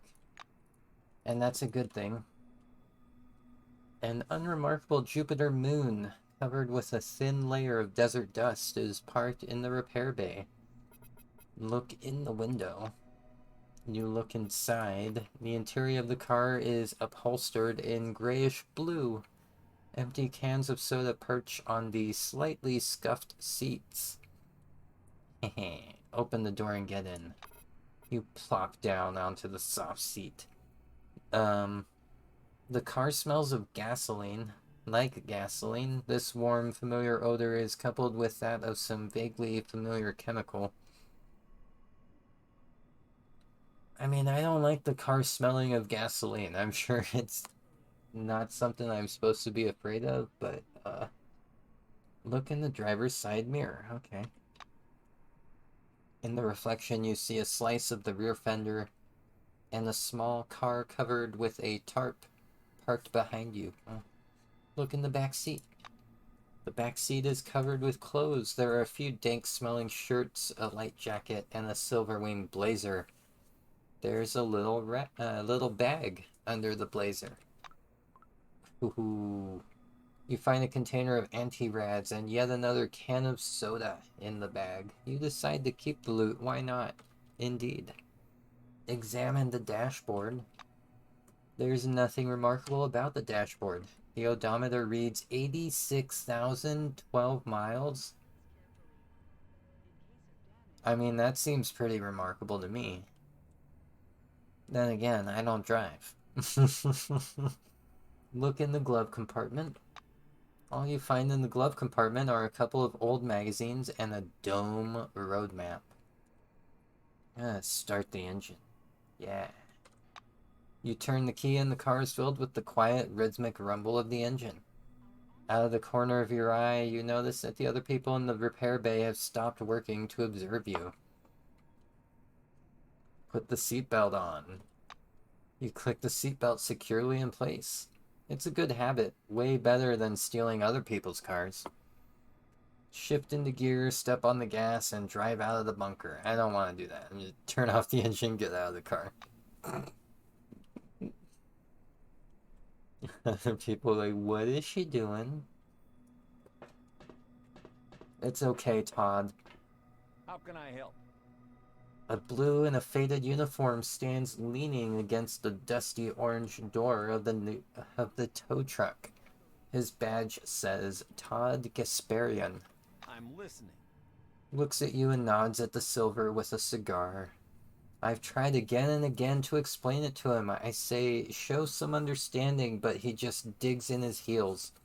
He says, you're not allowed in without papers. Well, at least I'm allowed to be in and out all day, right? There's a storm out there, by the way. Sympathize. You're being sent out on the road too, to Nashville. Real terror is apparent on Todd's sunburned face. To where? Nashville? In this weather? I tell you, they must have gone completely... Bah, there's no point to this. Their papers are more important than people, I see. He awkwardly claps you on the shoulder, then leans in closer and whispers, "Take care of yourself on the road. A dome storm is not for nothing. And another thing, while in Nashville, take care too. There are rumors..." Have a good one. What rumors? I want to hear these rumors.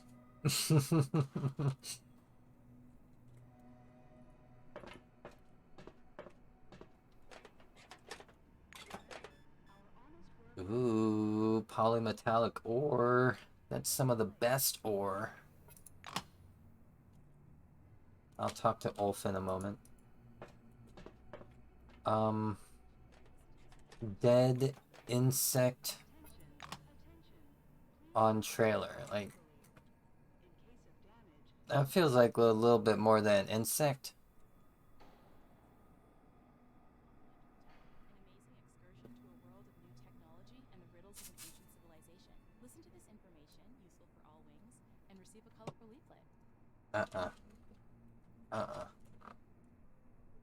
I don't like that. Metal locker. Ooh, give me that money. Metal locker. More money. Okay. So let's talk to... Also, why does it say craft something at a fire post? I'm listening. A tall and beefy Silver is puffing on a cigar. He examines you keenly like he's trying to remember your face. The lettering on his badge says Ulf Knutson. Knutson? I think Knutson. The hangar and first floor of Concord are restricted areas requiring special permission. Please leave the area. He raises his hand and points to a sign plate on the wall. I'm making him tap the sign. Have a good one.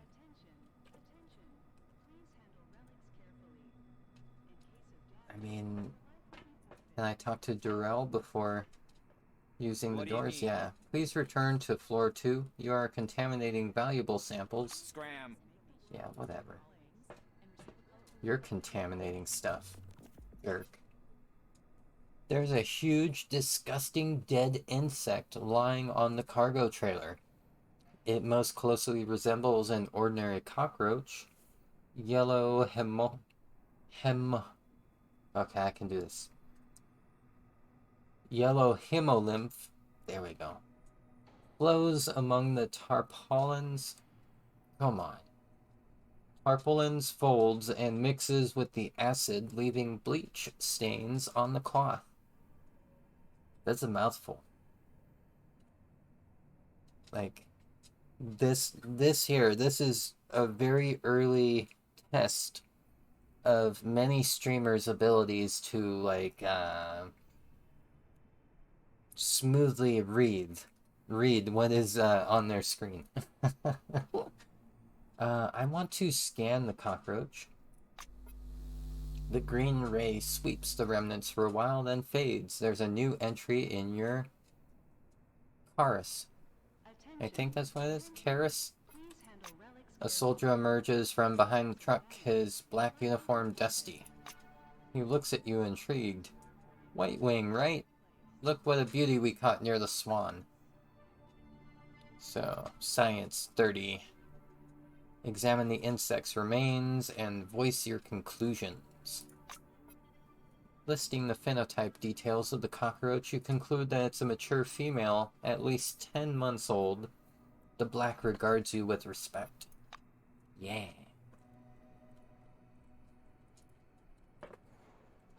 So I think then that I am done with this area. Double check the boxes. Okay, it's locked. Can I lockpick it? Nope. Okay, never mind. Never mind. So yeah, I think I'm ready to go ahead and take the ride here from this other... Oh, that's right, I leveled up. So since I did level up, I might be able to get into something. The boxes. Do I want to level up my lockpicking? I don't think so. And getting over here, I have a feeling it might involve like stealth. I feel like this is a good opportunity to test that theory. I'm gonna call security now. Oh. You goddamn ninja.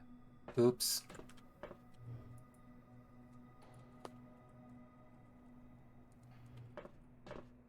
Hey, I saw that.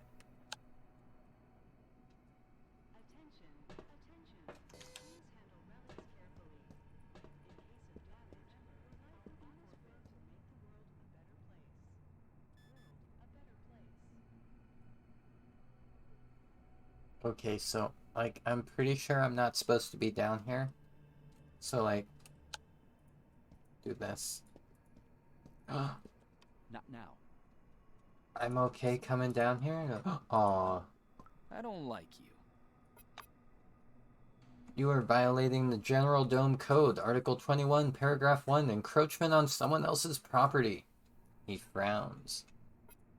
Darren Niles gives you a long, unfriendly look. I know people like you. You create problems for people. So I will create problems for you. Everyone will learn of your exploits.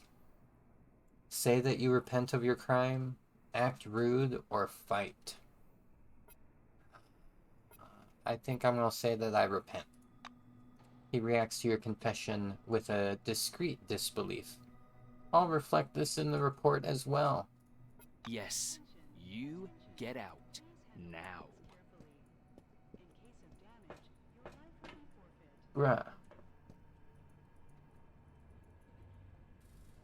I'm just sneaking. I'm not doing anything, I'm just sneaking. Hello again. Alright, we're going. Let's go, Clara. You climb into the cabin and plunk yourself down on the passenger seat. The truck seems bigger on the inside. A wooden rosary is hanging from the driver's mirror. The radio murmurs quietly. Heavy-duty driving. Okay. Lean back in your chair. Clara slams the door. Are we going then? Should probably go now. The roads are bad. Very little asphalt. Dirt tracks mostly.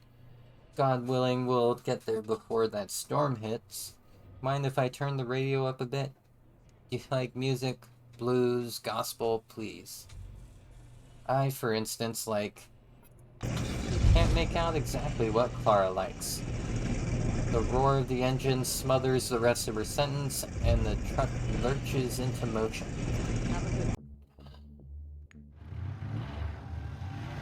Ooh, achievement unlocked. It's just the beginning.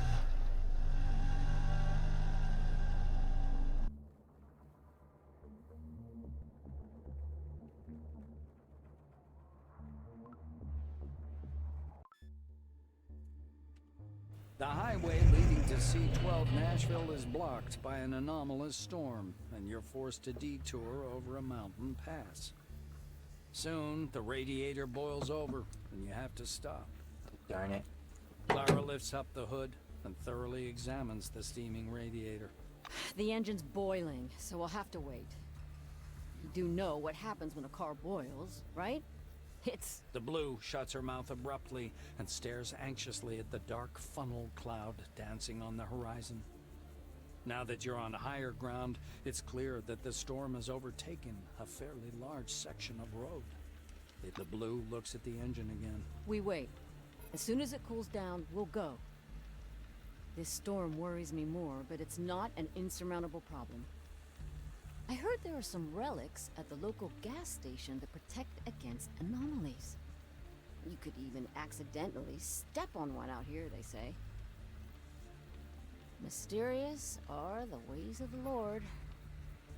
Ask her to tell more about these relics. Your companion perks up a bit. She seems to be interested in this subject. This place is registered as a resource anomaly zone. Do you know what that is? It's when the relics mined there have been studied and deemed useful. Not much is known about these relics. They dampen anomaly fields, even very strong ones. They're also found in other parts of the dome. They're known as bronze apples or aluminum apples. I don't remember, but something like that. Ask about anomaly storms like this one. The blue looks at the storm once more. There have been more and more of these lately, and they're getting stronger. I personally think it's divine judgment for how we've squandered the riches under the dome. She sighs and squirms. I knew people who got caught in one of those storms. They blow up so fast, there's no chance to get away.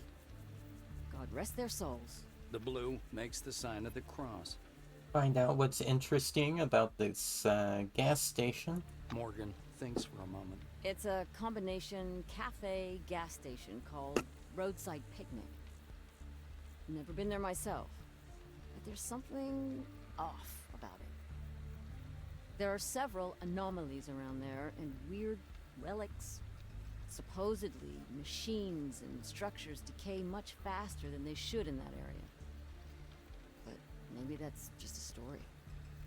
Alright, leaves saying that you'll go to the gas station and figure everything out. So, looks like gotta head up here.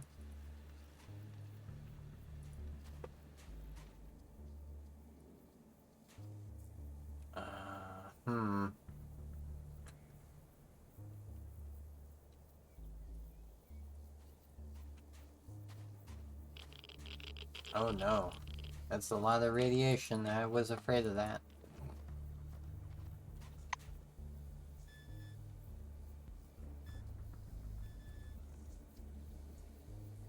I don't think I have any items to get rid of radiation aside from, what was it, where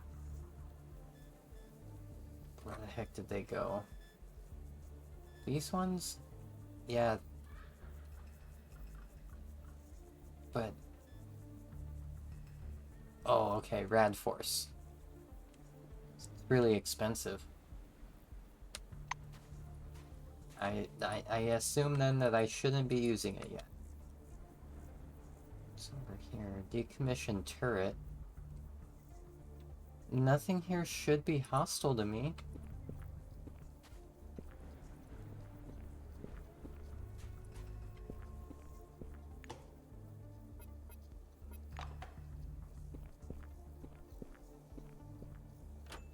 Who the hell goes there? Come on in, since you're already here. A weird, scruffy old man with a matted beard is sitting in front of the checkout terminal. The badge on his blue jumpsuit is long since bleached away. The name Aaron Melville is written there in black marker. With a groan, he picks up a magnifying glass and, peering through it, begins poking at the keyboard with one knobby finger. The computer plays a short tune. Checkmate, the system declares. The old man angrily sets the magnifying glass aside. A Grandmaster? You're a piece of junk, not a Grandmaster. And a cheater to boot. He raises his head to squint in your direction. Eh? What do you want? I don't advise eating here, and there's nothing to buy. And either way, we're closed. The shopkeeper rises from his seat, and you notice he's sporting a peg where his left leg should be. Ask Melville why he's so unfriendly with visitors. The old man frowns and sniffles loudly. You want to write a complaint? Go ahead. He looks at you for a minute.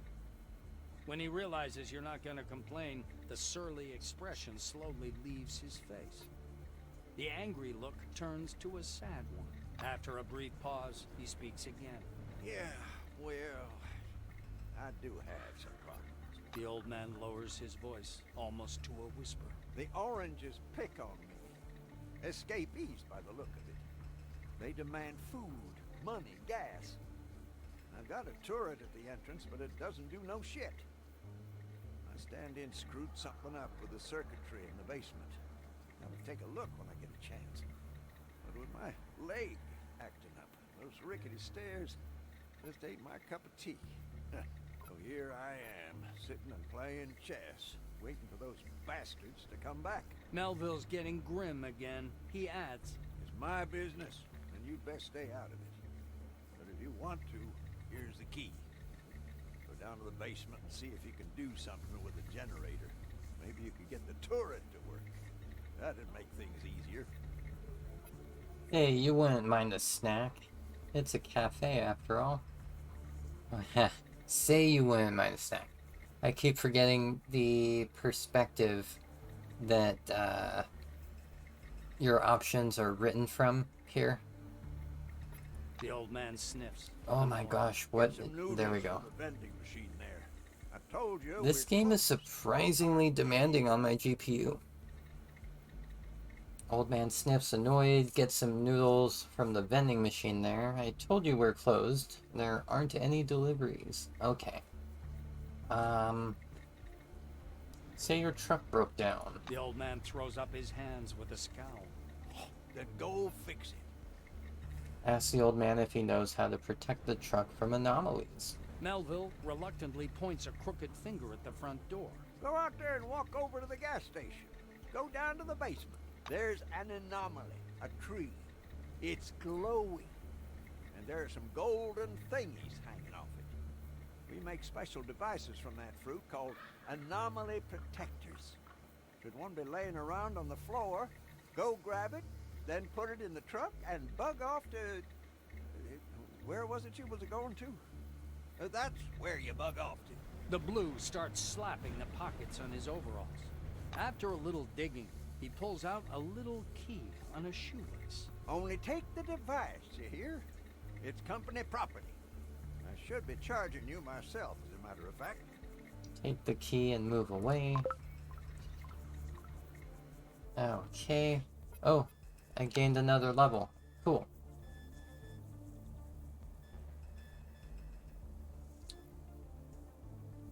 I wonder, yeah, it...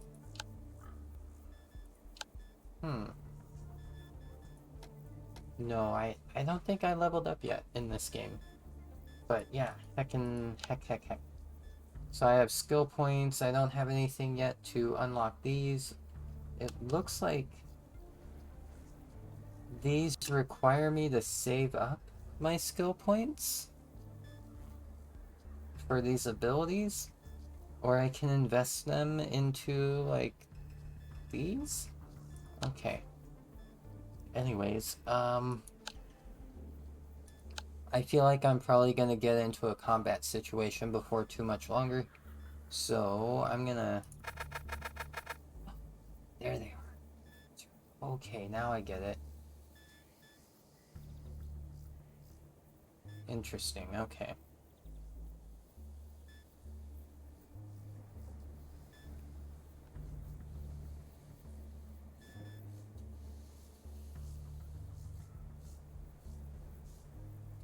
So, do I want an AoE or do I want precision?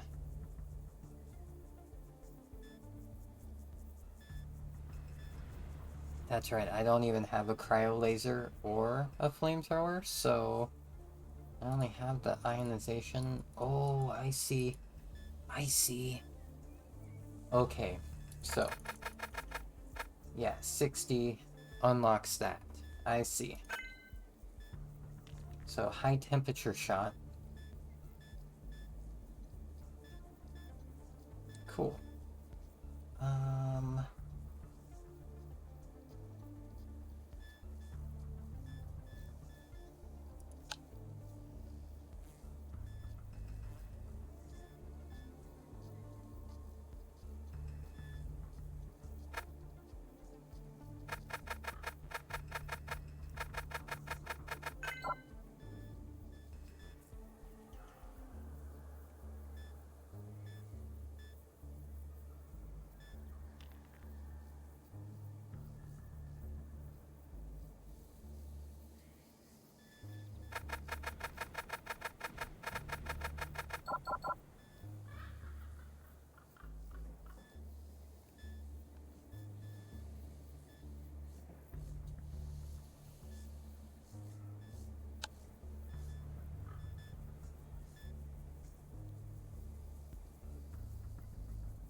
There's a lot of options, and I am completely unfamiliar with them. I'm just gonna work on what I already know then. I did my high-tech weapons up until 60, so leveled that up. I can get it up to 80. And be pretty close to those. That might be a good idea, because I'm not sure what I might need these other ones for, right? So I'm gonna do that. I'm gonna get ready to just totally blast anyone that gets in my way. Search the metal box.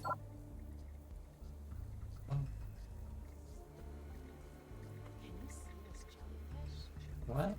Yes. It has tentacles like phalluses. That is so weird. You mean seeing a jellyfish in the middle of a cafe doesn't bother you? You're definitely on the right path. Discovered a trap. Scavenger trap.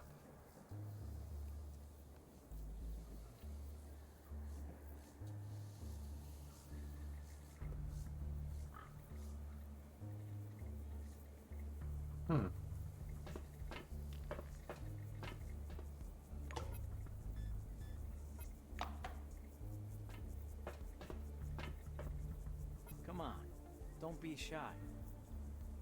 As you approach the table, you catch the end of a strange dialogue. A gray, long-haired man in a silver jacket is making weird gestures as he confidently explains something to the young girl sitting next to him. The only logical and undoubtedly correct answer is this. The dome vibrates out of sync with the universe, hence all the anomalies. Seeing you, he raises 2 fingers in a peace sign. The man radiates calm and goodwill. Peace be upon you. My name is Rabindranath Krishnaswamy, and this is my sister Swallow. With her outsized pupils, Sister Swallow's eyes remind you of twin forefather anomalies. She outstretches herself on top of the table as if hoping to melt into it. Hello. Oh, my fingers are warm. Lines, waves. Rabindranath looks from her to you and giggles like a child. I'm sorry. When I feel good, I like to share with my neighbor. Ignore it, please. So, study them from a medical perspective. Swallow rubs her cheek against the table's surface. Absolute peace written all over her face. Rabindranath sways slightly on the couch and weaves an invisible pattern in the air with his fingers. These two have taken enough drugs to knock out an entire Black Wings squadron. Pretty cool. Having guessed what you're thinking, the silver gives you a tricksy smile. Haha, well, consciousness doesn't widen itself. You have to help it along. It's very good for deep spiritual discussions, you know.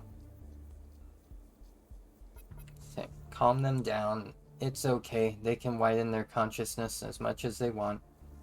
Hint that you wouldn't mind a little consciousness widening yourself. Well, there we go. The girl reaches into her pocket but catches the man's stern look and stops. Sorry, our supplies are running low. We can barely get enough for the 2 of us. And this stuff's not cheap. I hope you're not offended. Sure, no offense taken. Rabindranath presses his hands together in Namaste and lowers his head obsequiously. Say you understand and do not insist on anything. He laughs. Well, that's a very wise attitude to take, isn't it, Swallow? The girl nods enthusiastically. He slaps himself on the forehead. What a crazy pants I am. I forgot I brought Jutha Jones with me. Have you heard about him? Oh, I'll read some of my favorite quotes aloud. Join our book club if you wish. Club. He chuckles again. Why should we depend on rational knowledge? Reason leads us up a blind alley over and over again. There are only 2 true paths to knowledge. mystical epiphanies, and my books. Right. What has reason ever given us anyway? As you well know.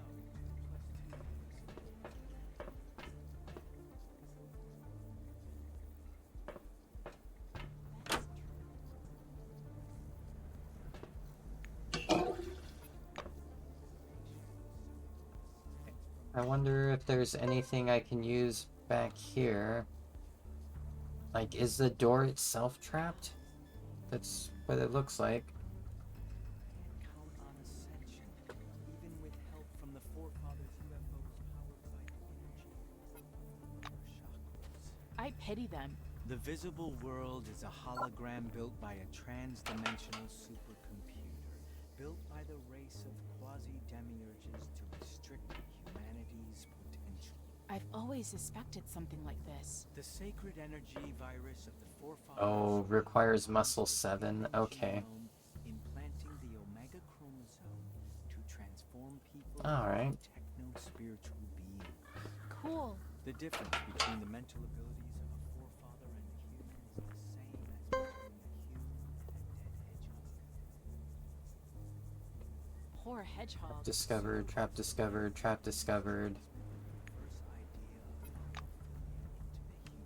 I don't want to try to open any of those. I don't want to go up there.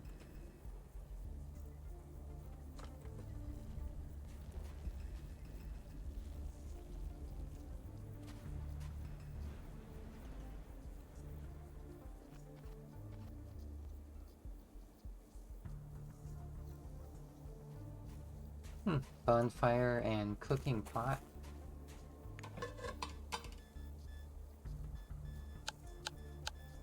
Cool.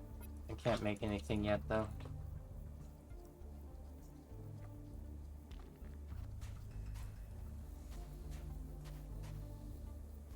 Hello? His protective suit sparkles with myriads of flickering pinpoints, as if the particles are stuck to the purple gloves and white skull mask, glittering like a snowdrift on a sunny day. On the researcher's chest is a metal badge that says Theodore MacReady. Extend your hand for a handshake. You extend your hand, the scientist takes a step back.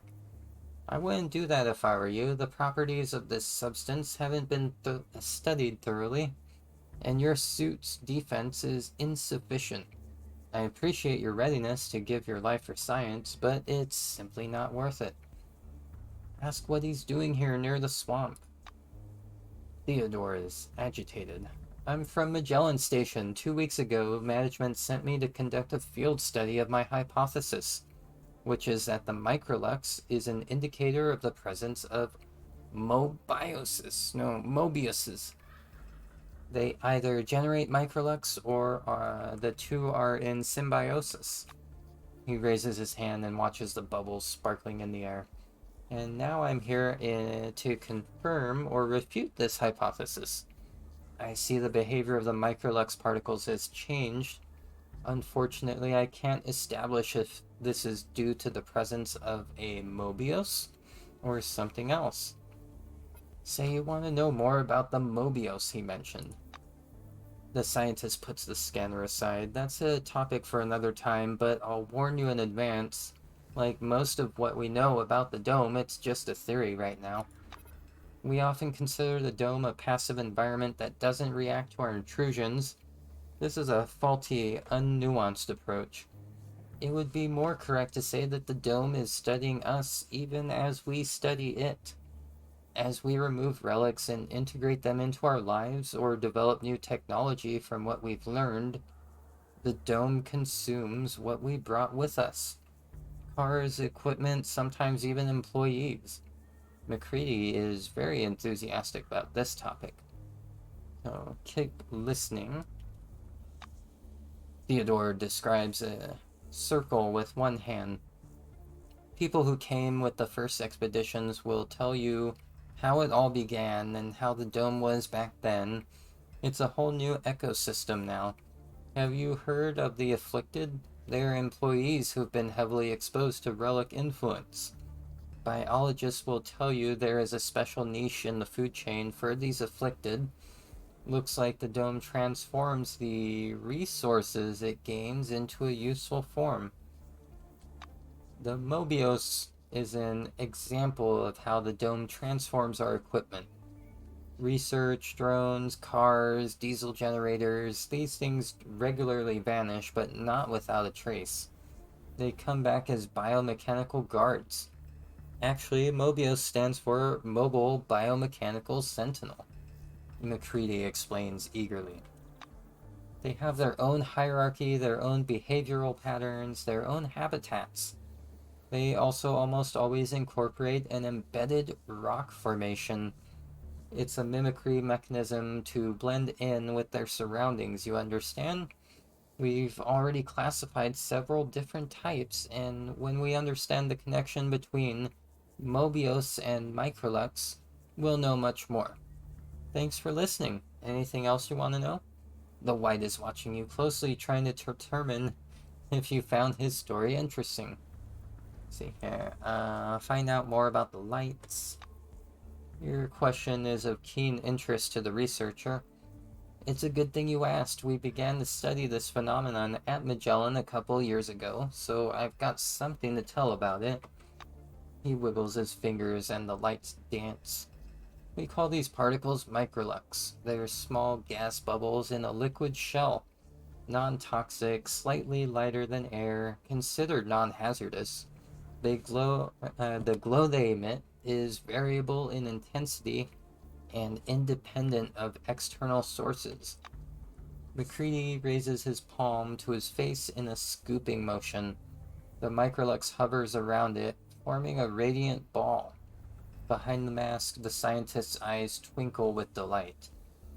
Ask if he supports the committee's actions. McCready snorts into the helmet intercom. Is that a trick question? I mean, where were all these critics when an expedition was sent to the dome and the discoveries were made? He exhales angrily. Are all Cronus authorities thieves and bureaucrats? I don't really give a hoot since they let us do business here. Let the critics hide behind empty words. All they're doing is making noise on TV and writing snarky think pieces for the papers. To ask if he knows anything about the C-12 Nashville site. Your mission destination. He slaps the chin of his mask as if trying to remember something. With the gesture, particles dart up to form a nimbus around his head, then quickly subside. You say they aren't responding. Nashville. Oh, of course, I know. Listen, you're damn lucky. Nashville's a real treasure trove. It's a huge excavation topped by a 3-level complex. Spectacular place. I'll want to hear what you think when you get back, provided you survive, of course. It was just a joke, he adds, embarrassed by the memory. Nothing will happen to you, or us, unless it's the end of the world and missiles crash down on us. That's a joke, too. See ya!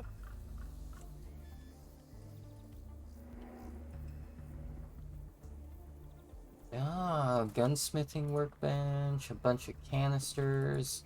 Can I get anything out of the canisters? Well, a bunch of fuel, okay. I don't have a flamethrower yet, so... Make some rifle bullets, pistol bullets, or a shiv. I don't need any of that.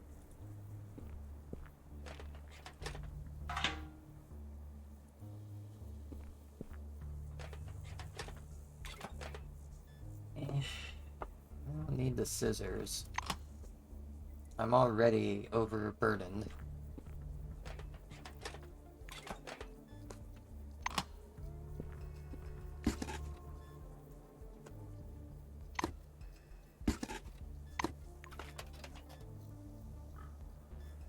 Carpentry hammer and a lockpick.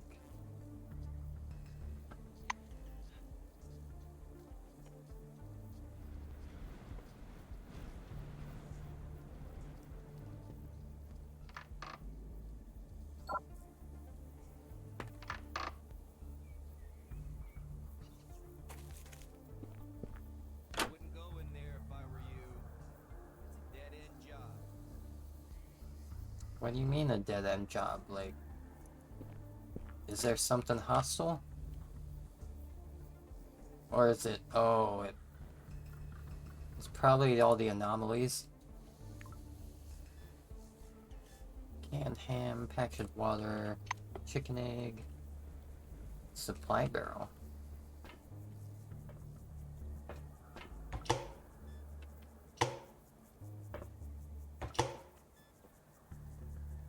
Crayfish candy.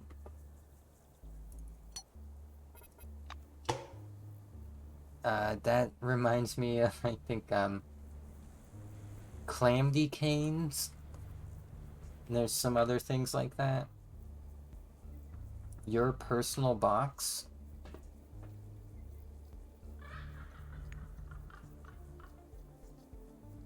It says my personal box, and there's nothing in there. What?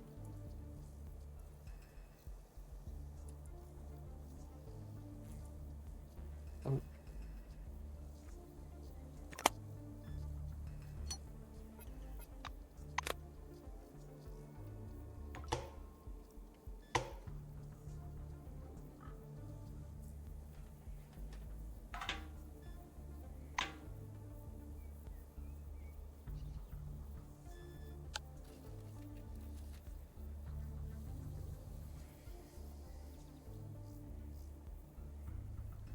Oh, there's someone out here. Okay.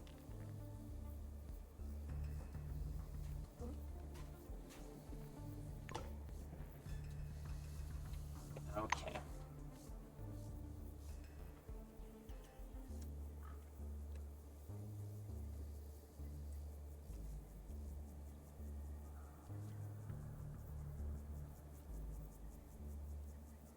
I think this is one of the last guys for me to talk to in this area. Good day. A man in a dirty blue jumpsuit is sitting on a bench by the gas station. He's holding a cotton pad and balancing a piece of rock on his knees. The blue moistens the cotton pad with alcohol and runs it over the stone. Then he squeezes the essence into a metal jar. Ooh, the jar emits a golden light. The cotton pad freezes mid-wipe. The blue looks up. You read his badge. Travis Brightman, Explosive Ordnance Disposal. Are you going inside the gas station? I wouldn't recommend it. The blue squeezes the pad and sets it aside. You can see he's a little nervous. Ask him what's wrong with the gas station. Brightman shivers as if suddenly chilled. It's like this. There are all kinds of anomalies, and some of them are just horrible, you get me? There are a lot of such places, and awful things happen to anyone who stumbles across them. The gas station itself isn't that bad, but the basement... Travis looks thoughtfully into the void.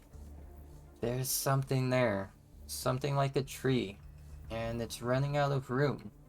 Soon it'll be too big for the space, mark my words. Sometimes it sheds these smaller relics. They're nothing special, but they do protect you from all kinds of anomalies, which is useful. I found one myself, but the effect has already worn off, and I'm not going back for another. He gestures you to lean in. There's something in... there's someone in the basement. A very skeezy someone. Not alive, but also not dead. In one word, a nasty thing. I don't recommend meeting it. Ask what he's doing. Brightman scans you closely. That's not a rhetorical question, is it? I'm sitting outside a weird gas station with a basement straight out of Weird Tales, mining relic dust. Ask if it's legal. He crosses his arms. Technically, no, but Cronus encourages the black market for relics every way they can, so... Ask if there's anything interesting around here. This place is full of interesting stuff. It's an anomalous zone, after all. Machinery doesn't last long in this area, so I walked here. The whites say it's a typical retrograde anomaly, and I even know where the source is. The blue turns to look meaningfully at the gas station behind him. It's all from the gas station. There's a huge second-class fractal relic in the basement, and sometimes small golden balls fall off of it. I would take a couple for myself, but, well, there's something weird going on in there. I advise you to stay away. He falls apprehensively quiet. He looks at his Kairos.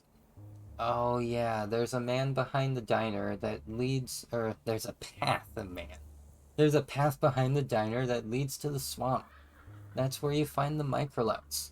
I've marked the place as worthless, though it's beautiful, of course. That's why it's worthless. A man working in the swamp told me, wherever you find microlux, you find the Mobius. Well, wherever the Mobius are, you'd better not go. I'm glad the passage to the swamp has been blocked up by rocks. Well, with rocks. Feels safer, Brightman readily explains. So, find out exactly what is going on in the basement. Brightman waves you off. Alright, as long as you leave me out of it. 2 words. Something living. There's something alive in there, and it barely resembles a human being. That's enough for me to keep my distance. Have a good one. Have a good one.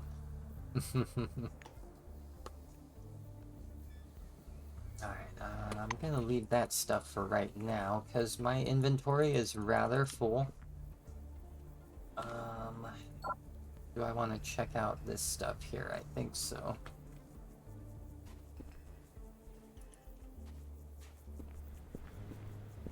Once I finish checking out this little area here, I think I'm gonna go ahead and find a raid target.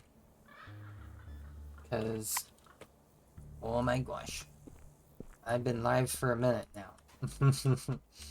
Scheduled 3 hours, been live for 4:15 now, it looks like. It's been good, it's been good.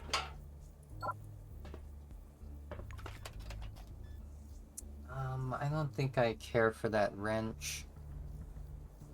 Well, I mean, it's kind of like a ranged weapon ammunition for me, so. Techno Woman comic. Okay.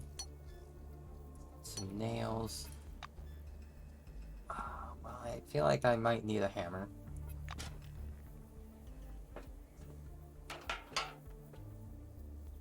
Supply barrel. I think I already looked in there. Yeah. Okay. So, quests.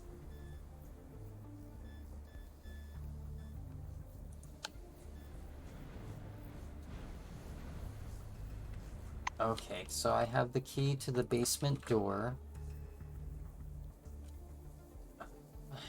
What's over here, I wonder?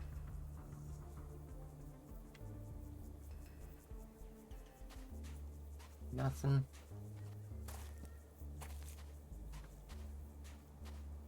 Okay.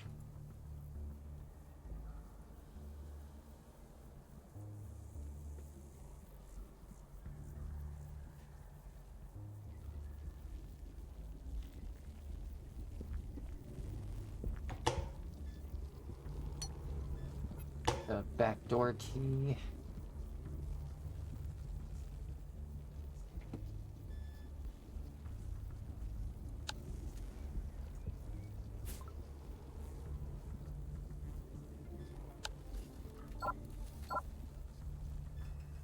Oh no.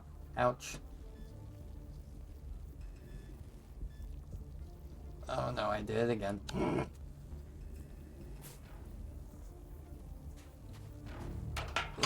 I did it again. Not taking it easy on my character right now.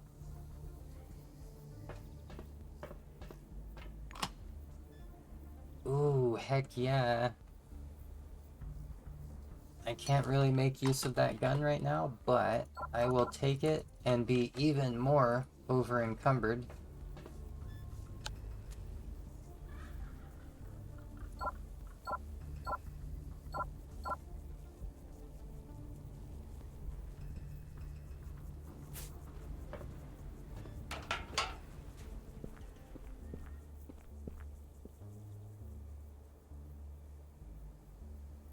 Okay.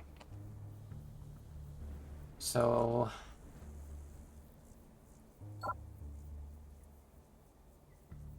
I think that's where I'm gonna pick up off on my next stream, is down here into the basement. So I feel like this is probably gonna be an involved thing down here. Like, this is gonna be some real meat and potatoes type stuff. Oh, maybe not. This area seems pretty small, actually. Let's try to check this out before I wrap up the stream then. Oh, a bunch of bullets. Okay. Medkit.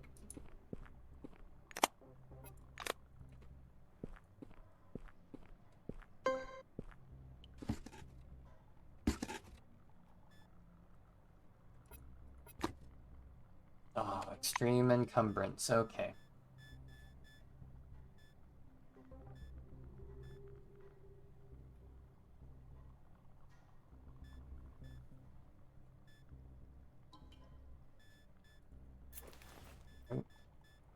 So drop, drop, drop, drop.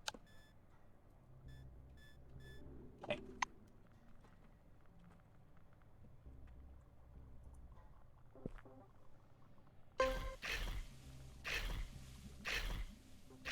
Um.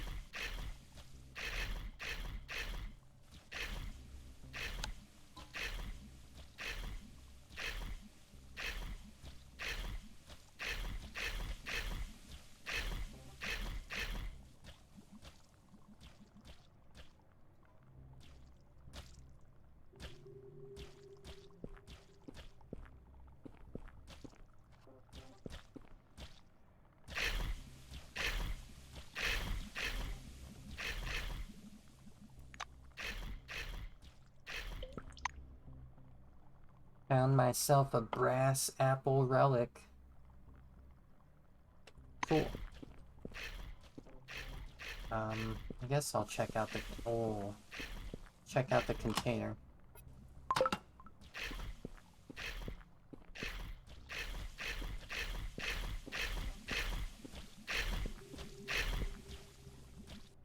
Oh my goodness, okay. Anomaly protector. Cool.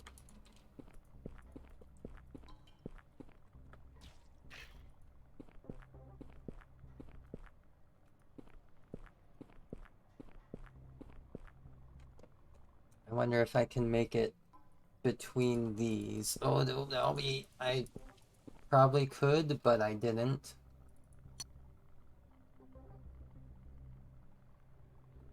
Okay. Oh, jeez. Ow. Okay.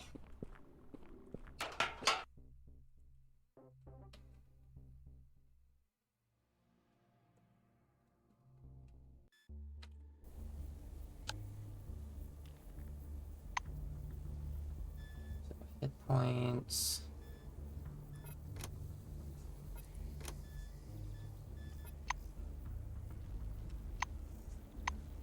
Apparently, I am just about leveled up. Before I start smashing this... Oh, okay. Apparently things are gonna get spicy. Where is something I can heal with?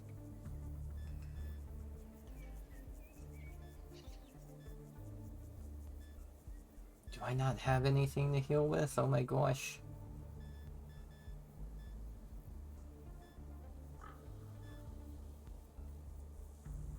That could be a problem.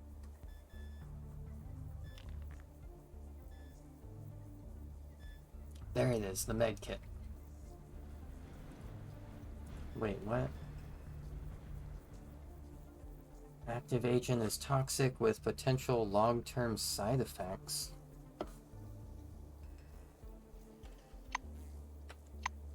I'm gonna try using one.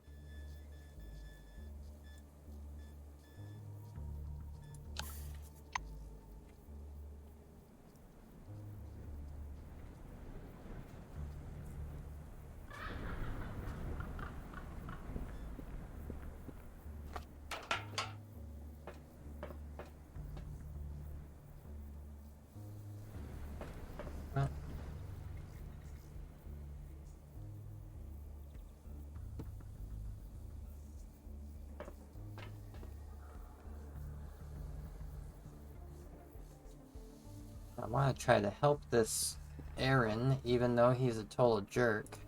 Your mother's... Melville agitatedly examines the blue car through the dusty glass. Hey, what? How did they... They already barged in?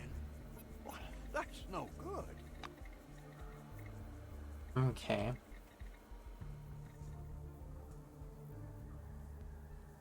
As you exit the shed, you stumble across a scene from a movie. A dented Jupiter moon parked by the roadside shop with 4 strangely dressed tramps idling about. Examine the car. The car is in awful shape despite being brand new. Jupiter's first got chrome-plated fender moldings in February 1976, which means it can't be older than 6 months. The driver's door lock was at some point jabbed open with something sharp, a knife or a screwdriver. The car is obviously stolen. Examining the intruders, the people standing around the car are so filthy you barely recognize their Cronus uniforms under the grime. The name tags have been removed, of course, but the ruffians' tattoos make it clear you're facing oranges. Call them. You quietly call out, and the bandits turn to you. One of them must be the leader, takes a step in your direction, eyeing your clothes. Well, who's this in the nice clean uniform? He grins nastily. So here's the deal, guest. You and your old codger behind the counter, you're both gonna chip in for our gas, and maybe I won't stress test your skull today.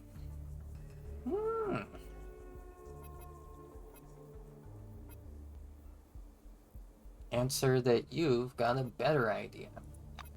The orange gurgles derisively. Oof, well, come on, tell us your better idea. Say you're going to stress test some skulls yourself. The racketeer responds with a fake self-satisfied smirk.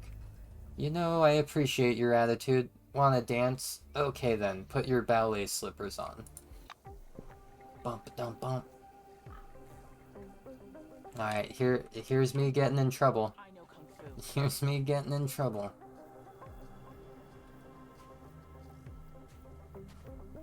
Wow, that was pretty far.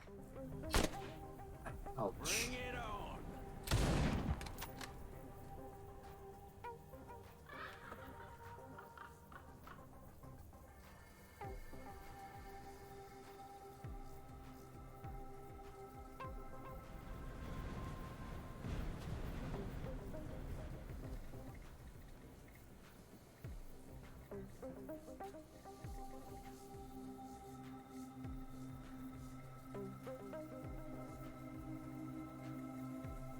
I'm gonna move in here, get out of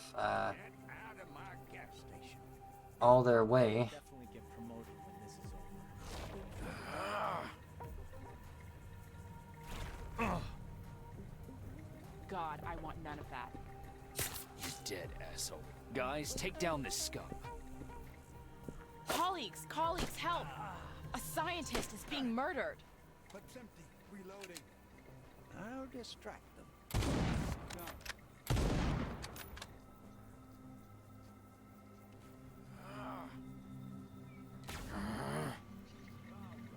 You're dead meat.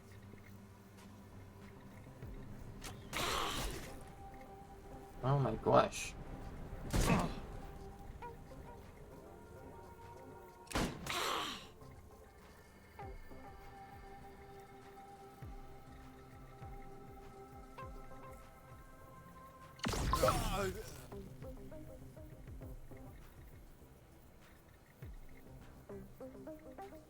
So it takes 3.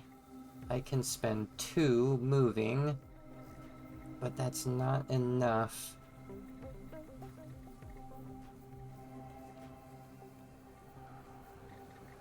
Let's try right there.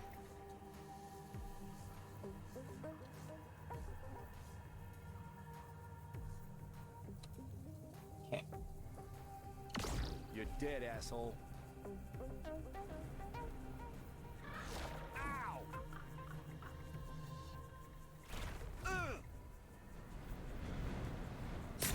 in the eye with my shank.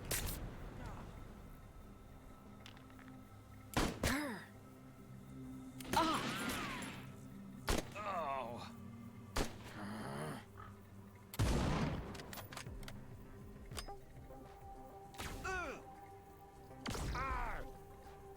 You're dead, asshole.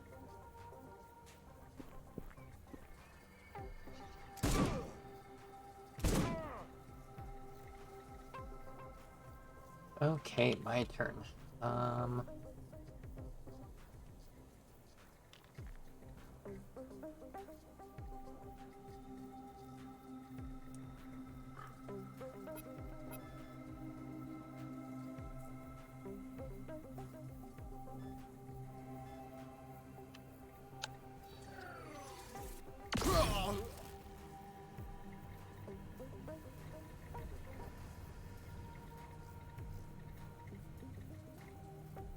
I can move 2, and then fire.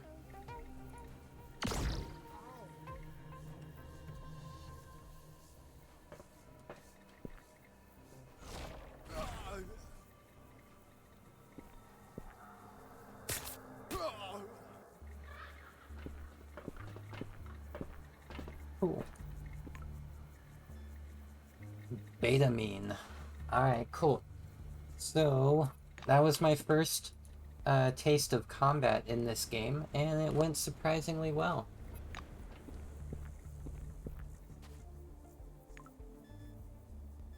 I'm gonna wait until my next session to like level up my character. But yeah, I'm gonna go ahead and save my game and figure out a raid target here. 4.5 hours with this new game. I think I like it. I believe I spent roughly the first hour like getting out of like the super beginning of the game, so it's like about 3.5 hours that I was like really going at it. Okay, so let me see here. I'm gonna unpause the Rainwave here, the OC remix. What I want to go ahead and mention before I do the raid out here is that I am going to be back on, let's see here, Tuesday. It's gonna be some more RimWorld. I've been trying to finally get some of the like mods that are real big quality of life things for me up and running in the game again. It's been a long time since I've actually like modded RimWorld, but I think that's going really well, and it should be pretty nice on Tuesday here. I'm looking forward to it. I might even end up doing the stream from Linux. We'll see. We'll see. I feel like a lot of the time when I say I want to do a Linux stream, I'm like, but I want my character to be sparkly, and I don't want to deal with frame rate slowdowns. But yeah, we'll see. So yeah, let me go ahead and see who is live right now. I have no idea.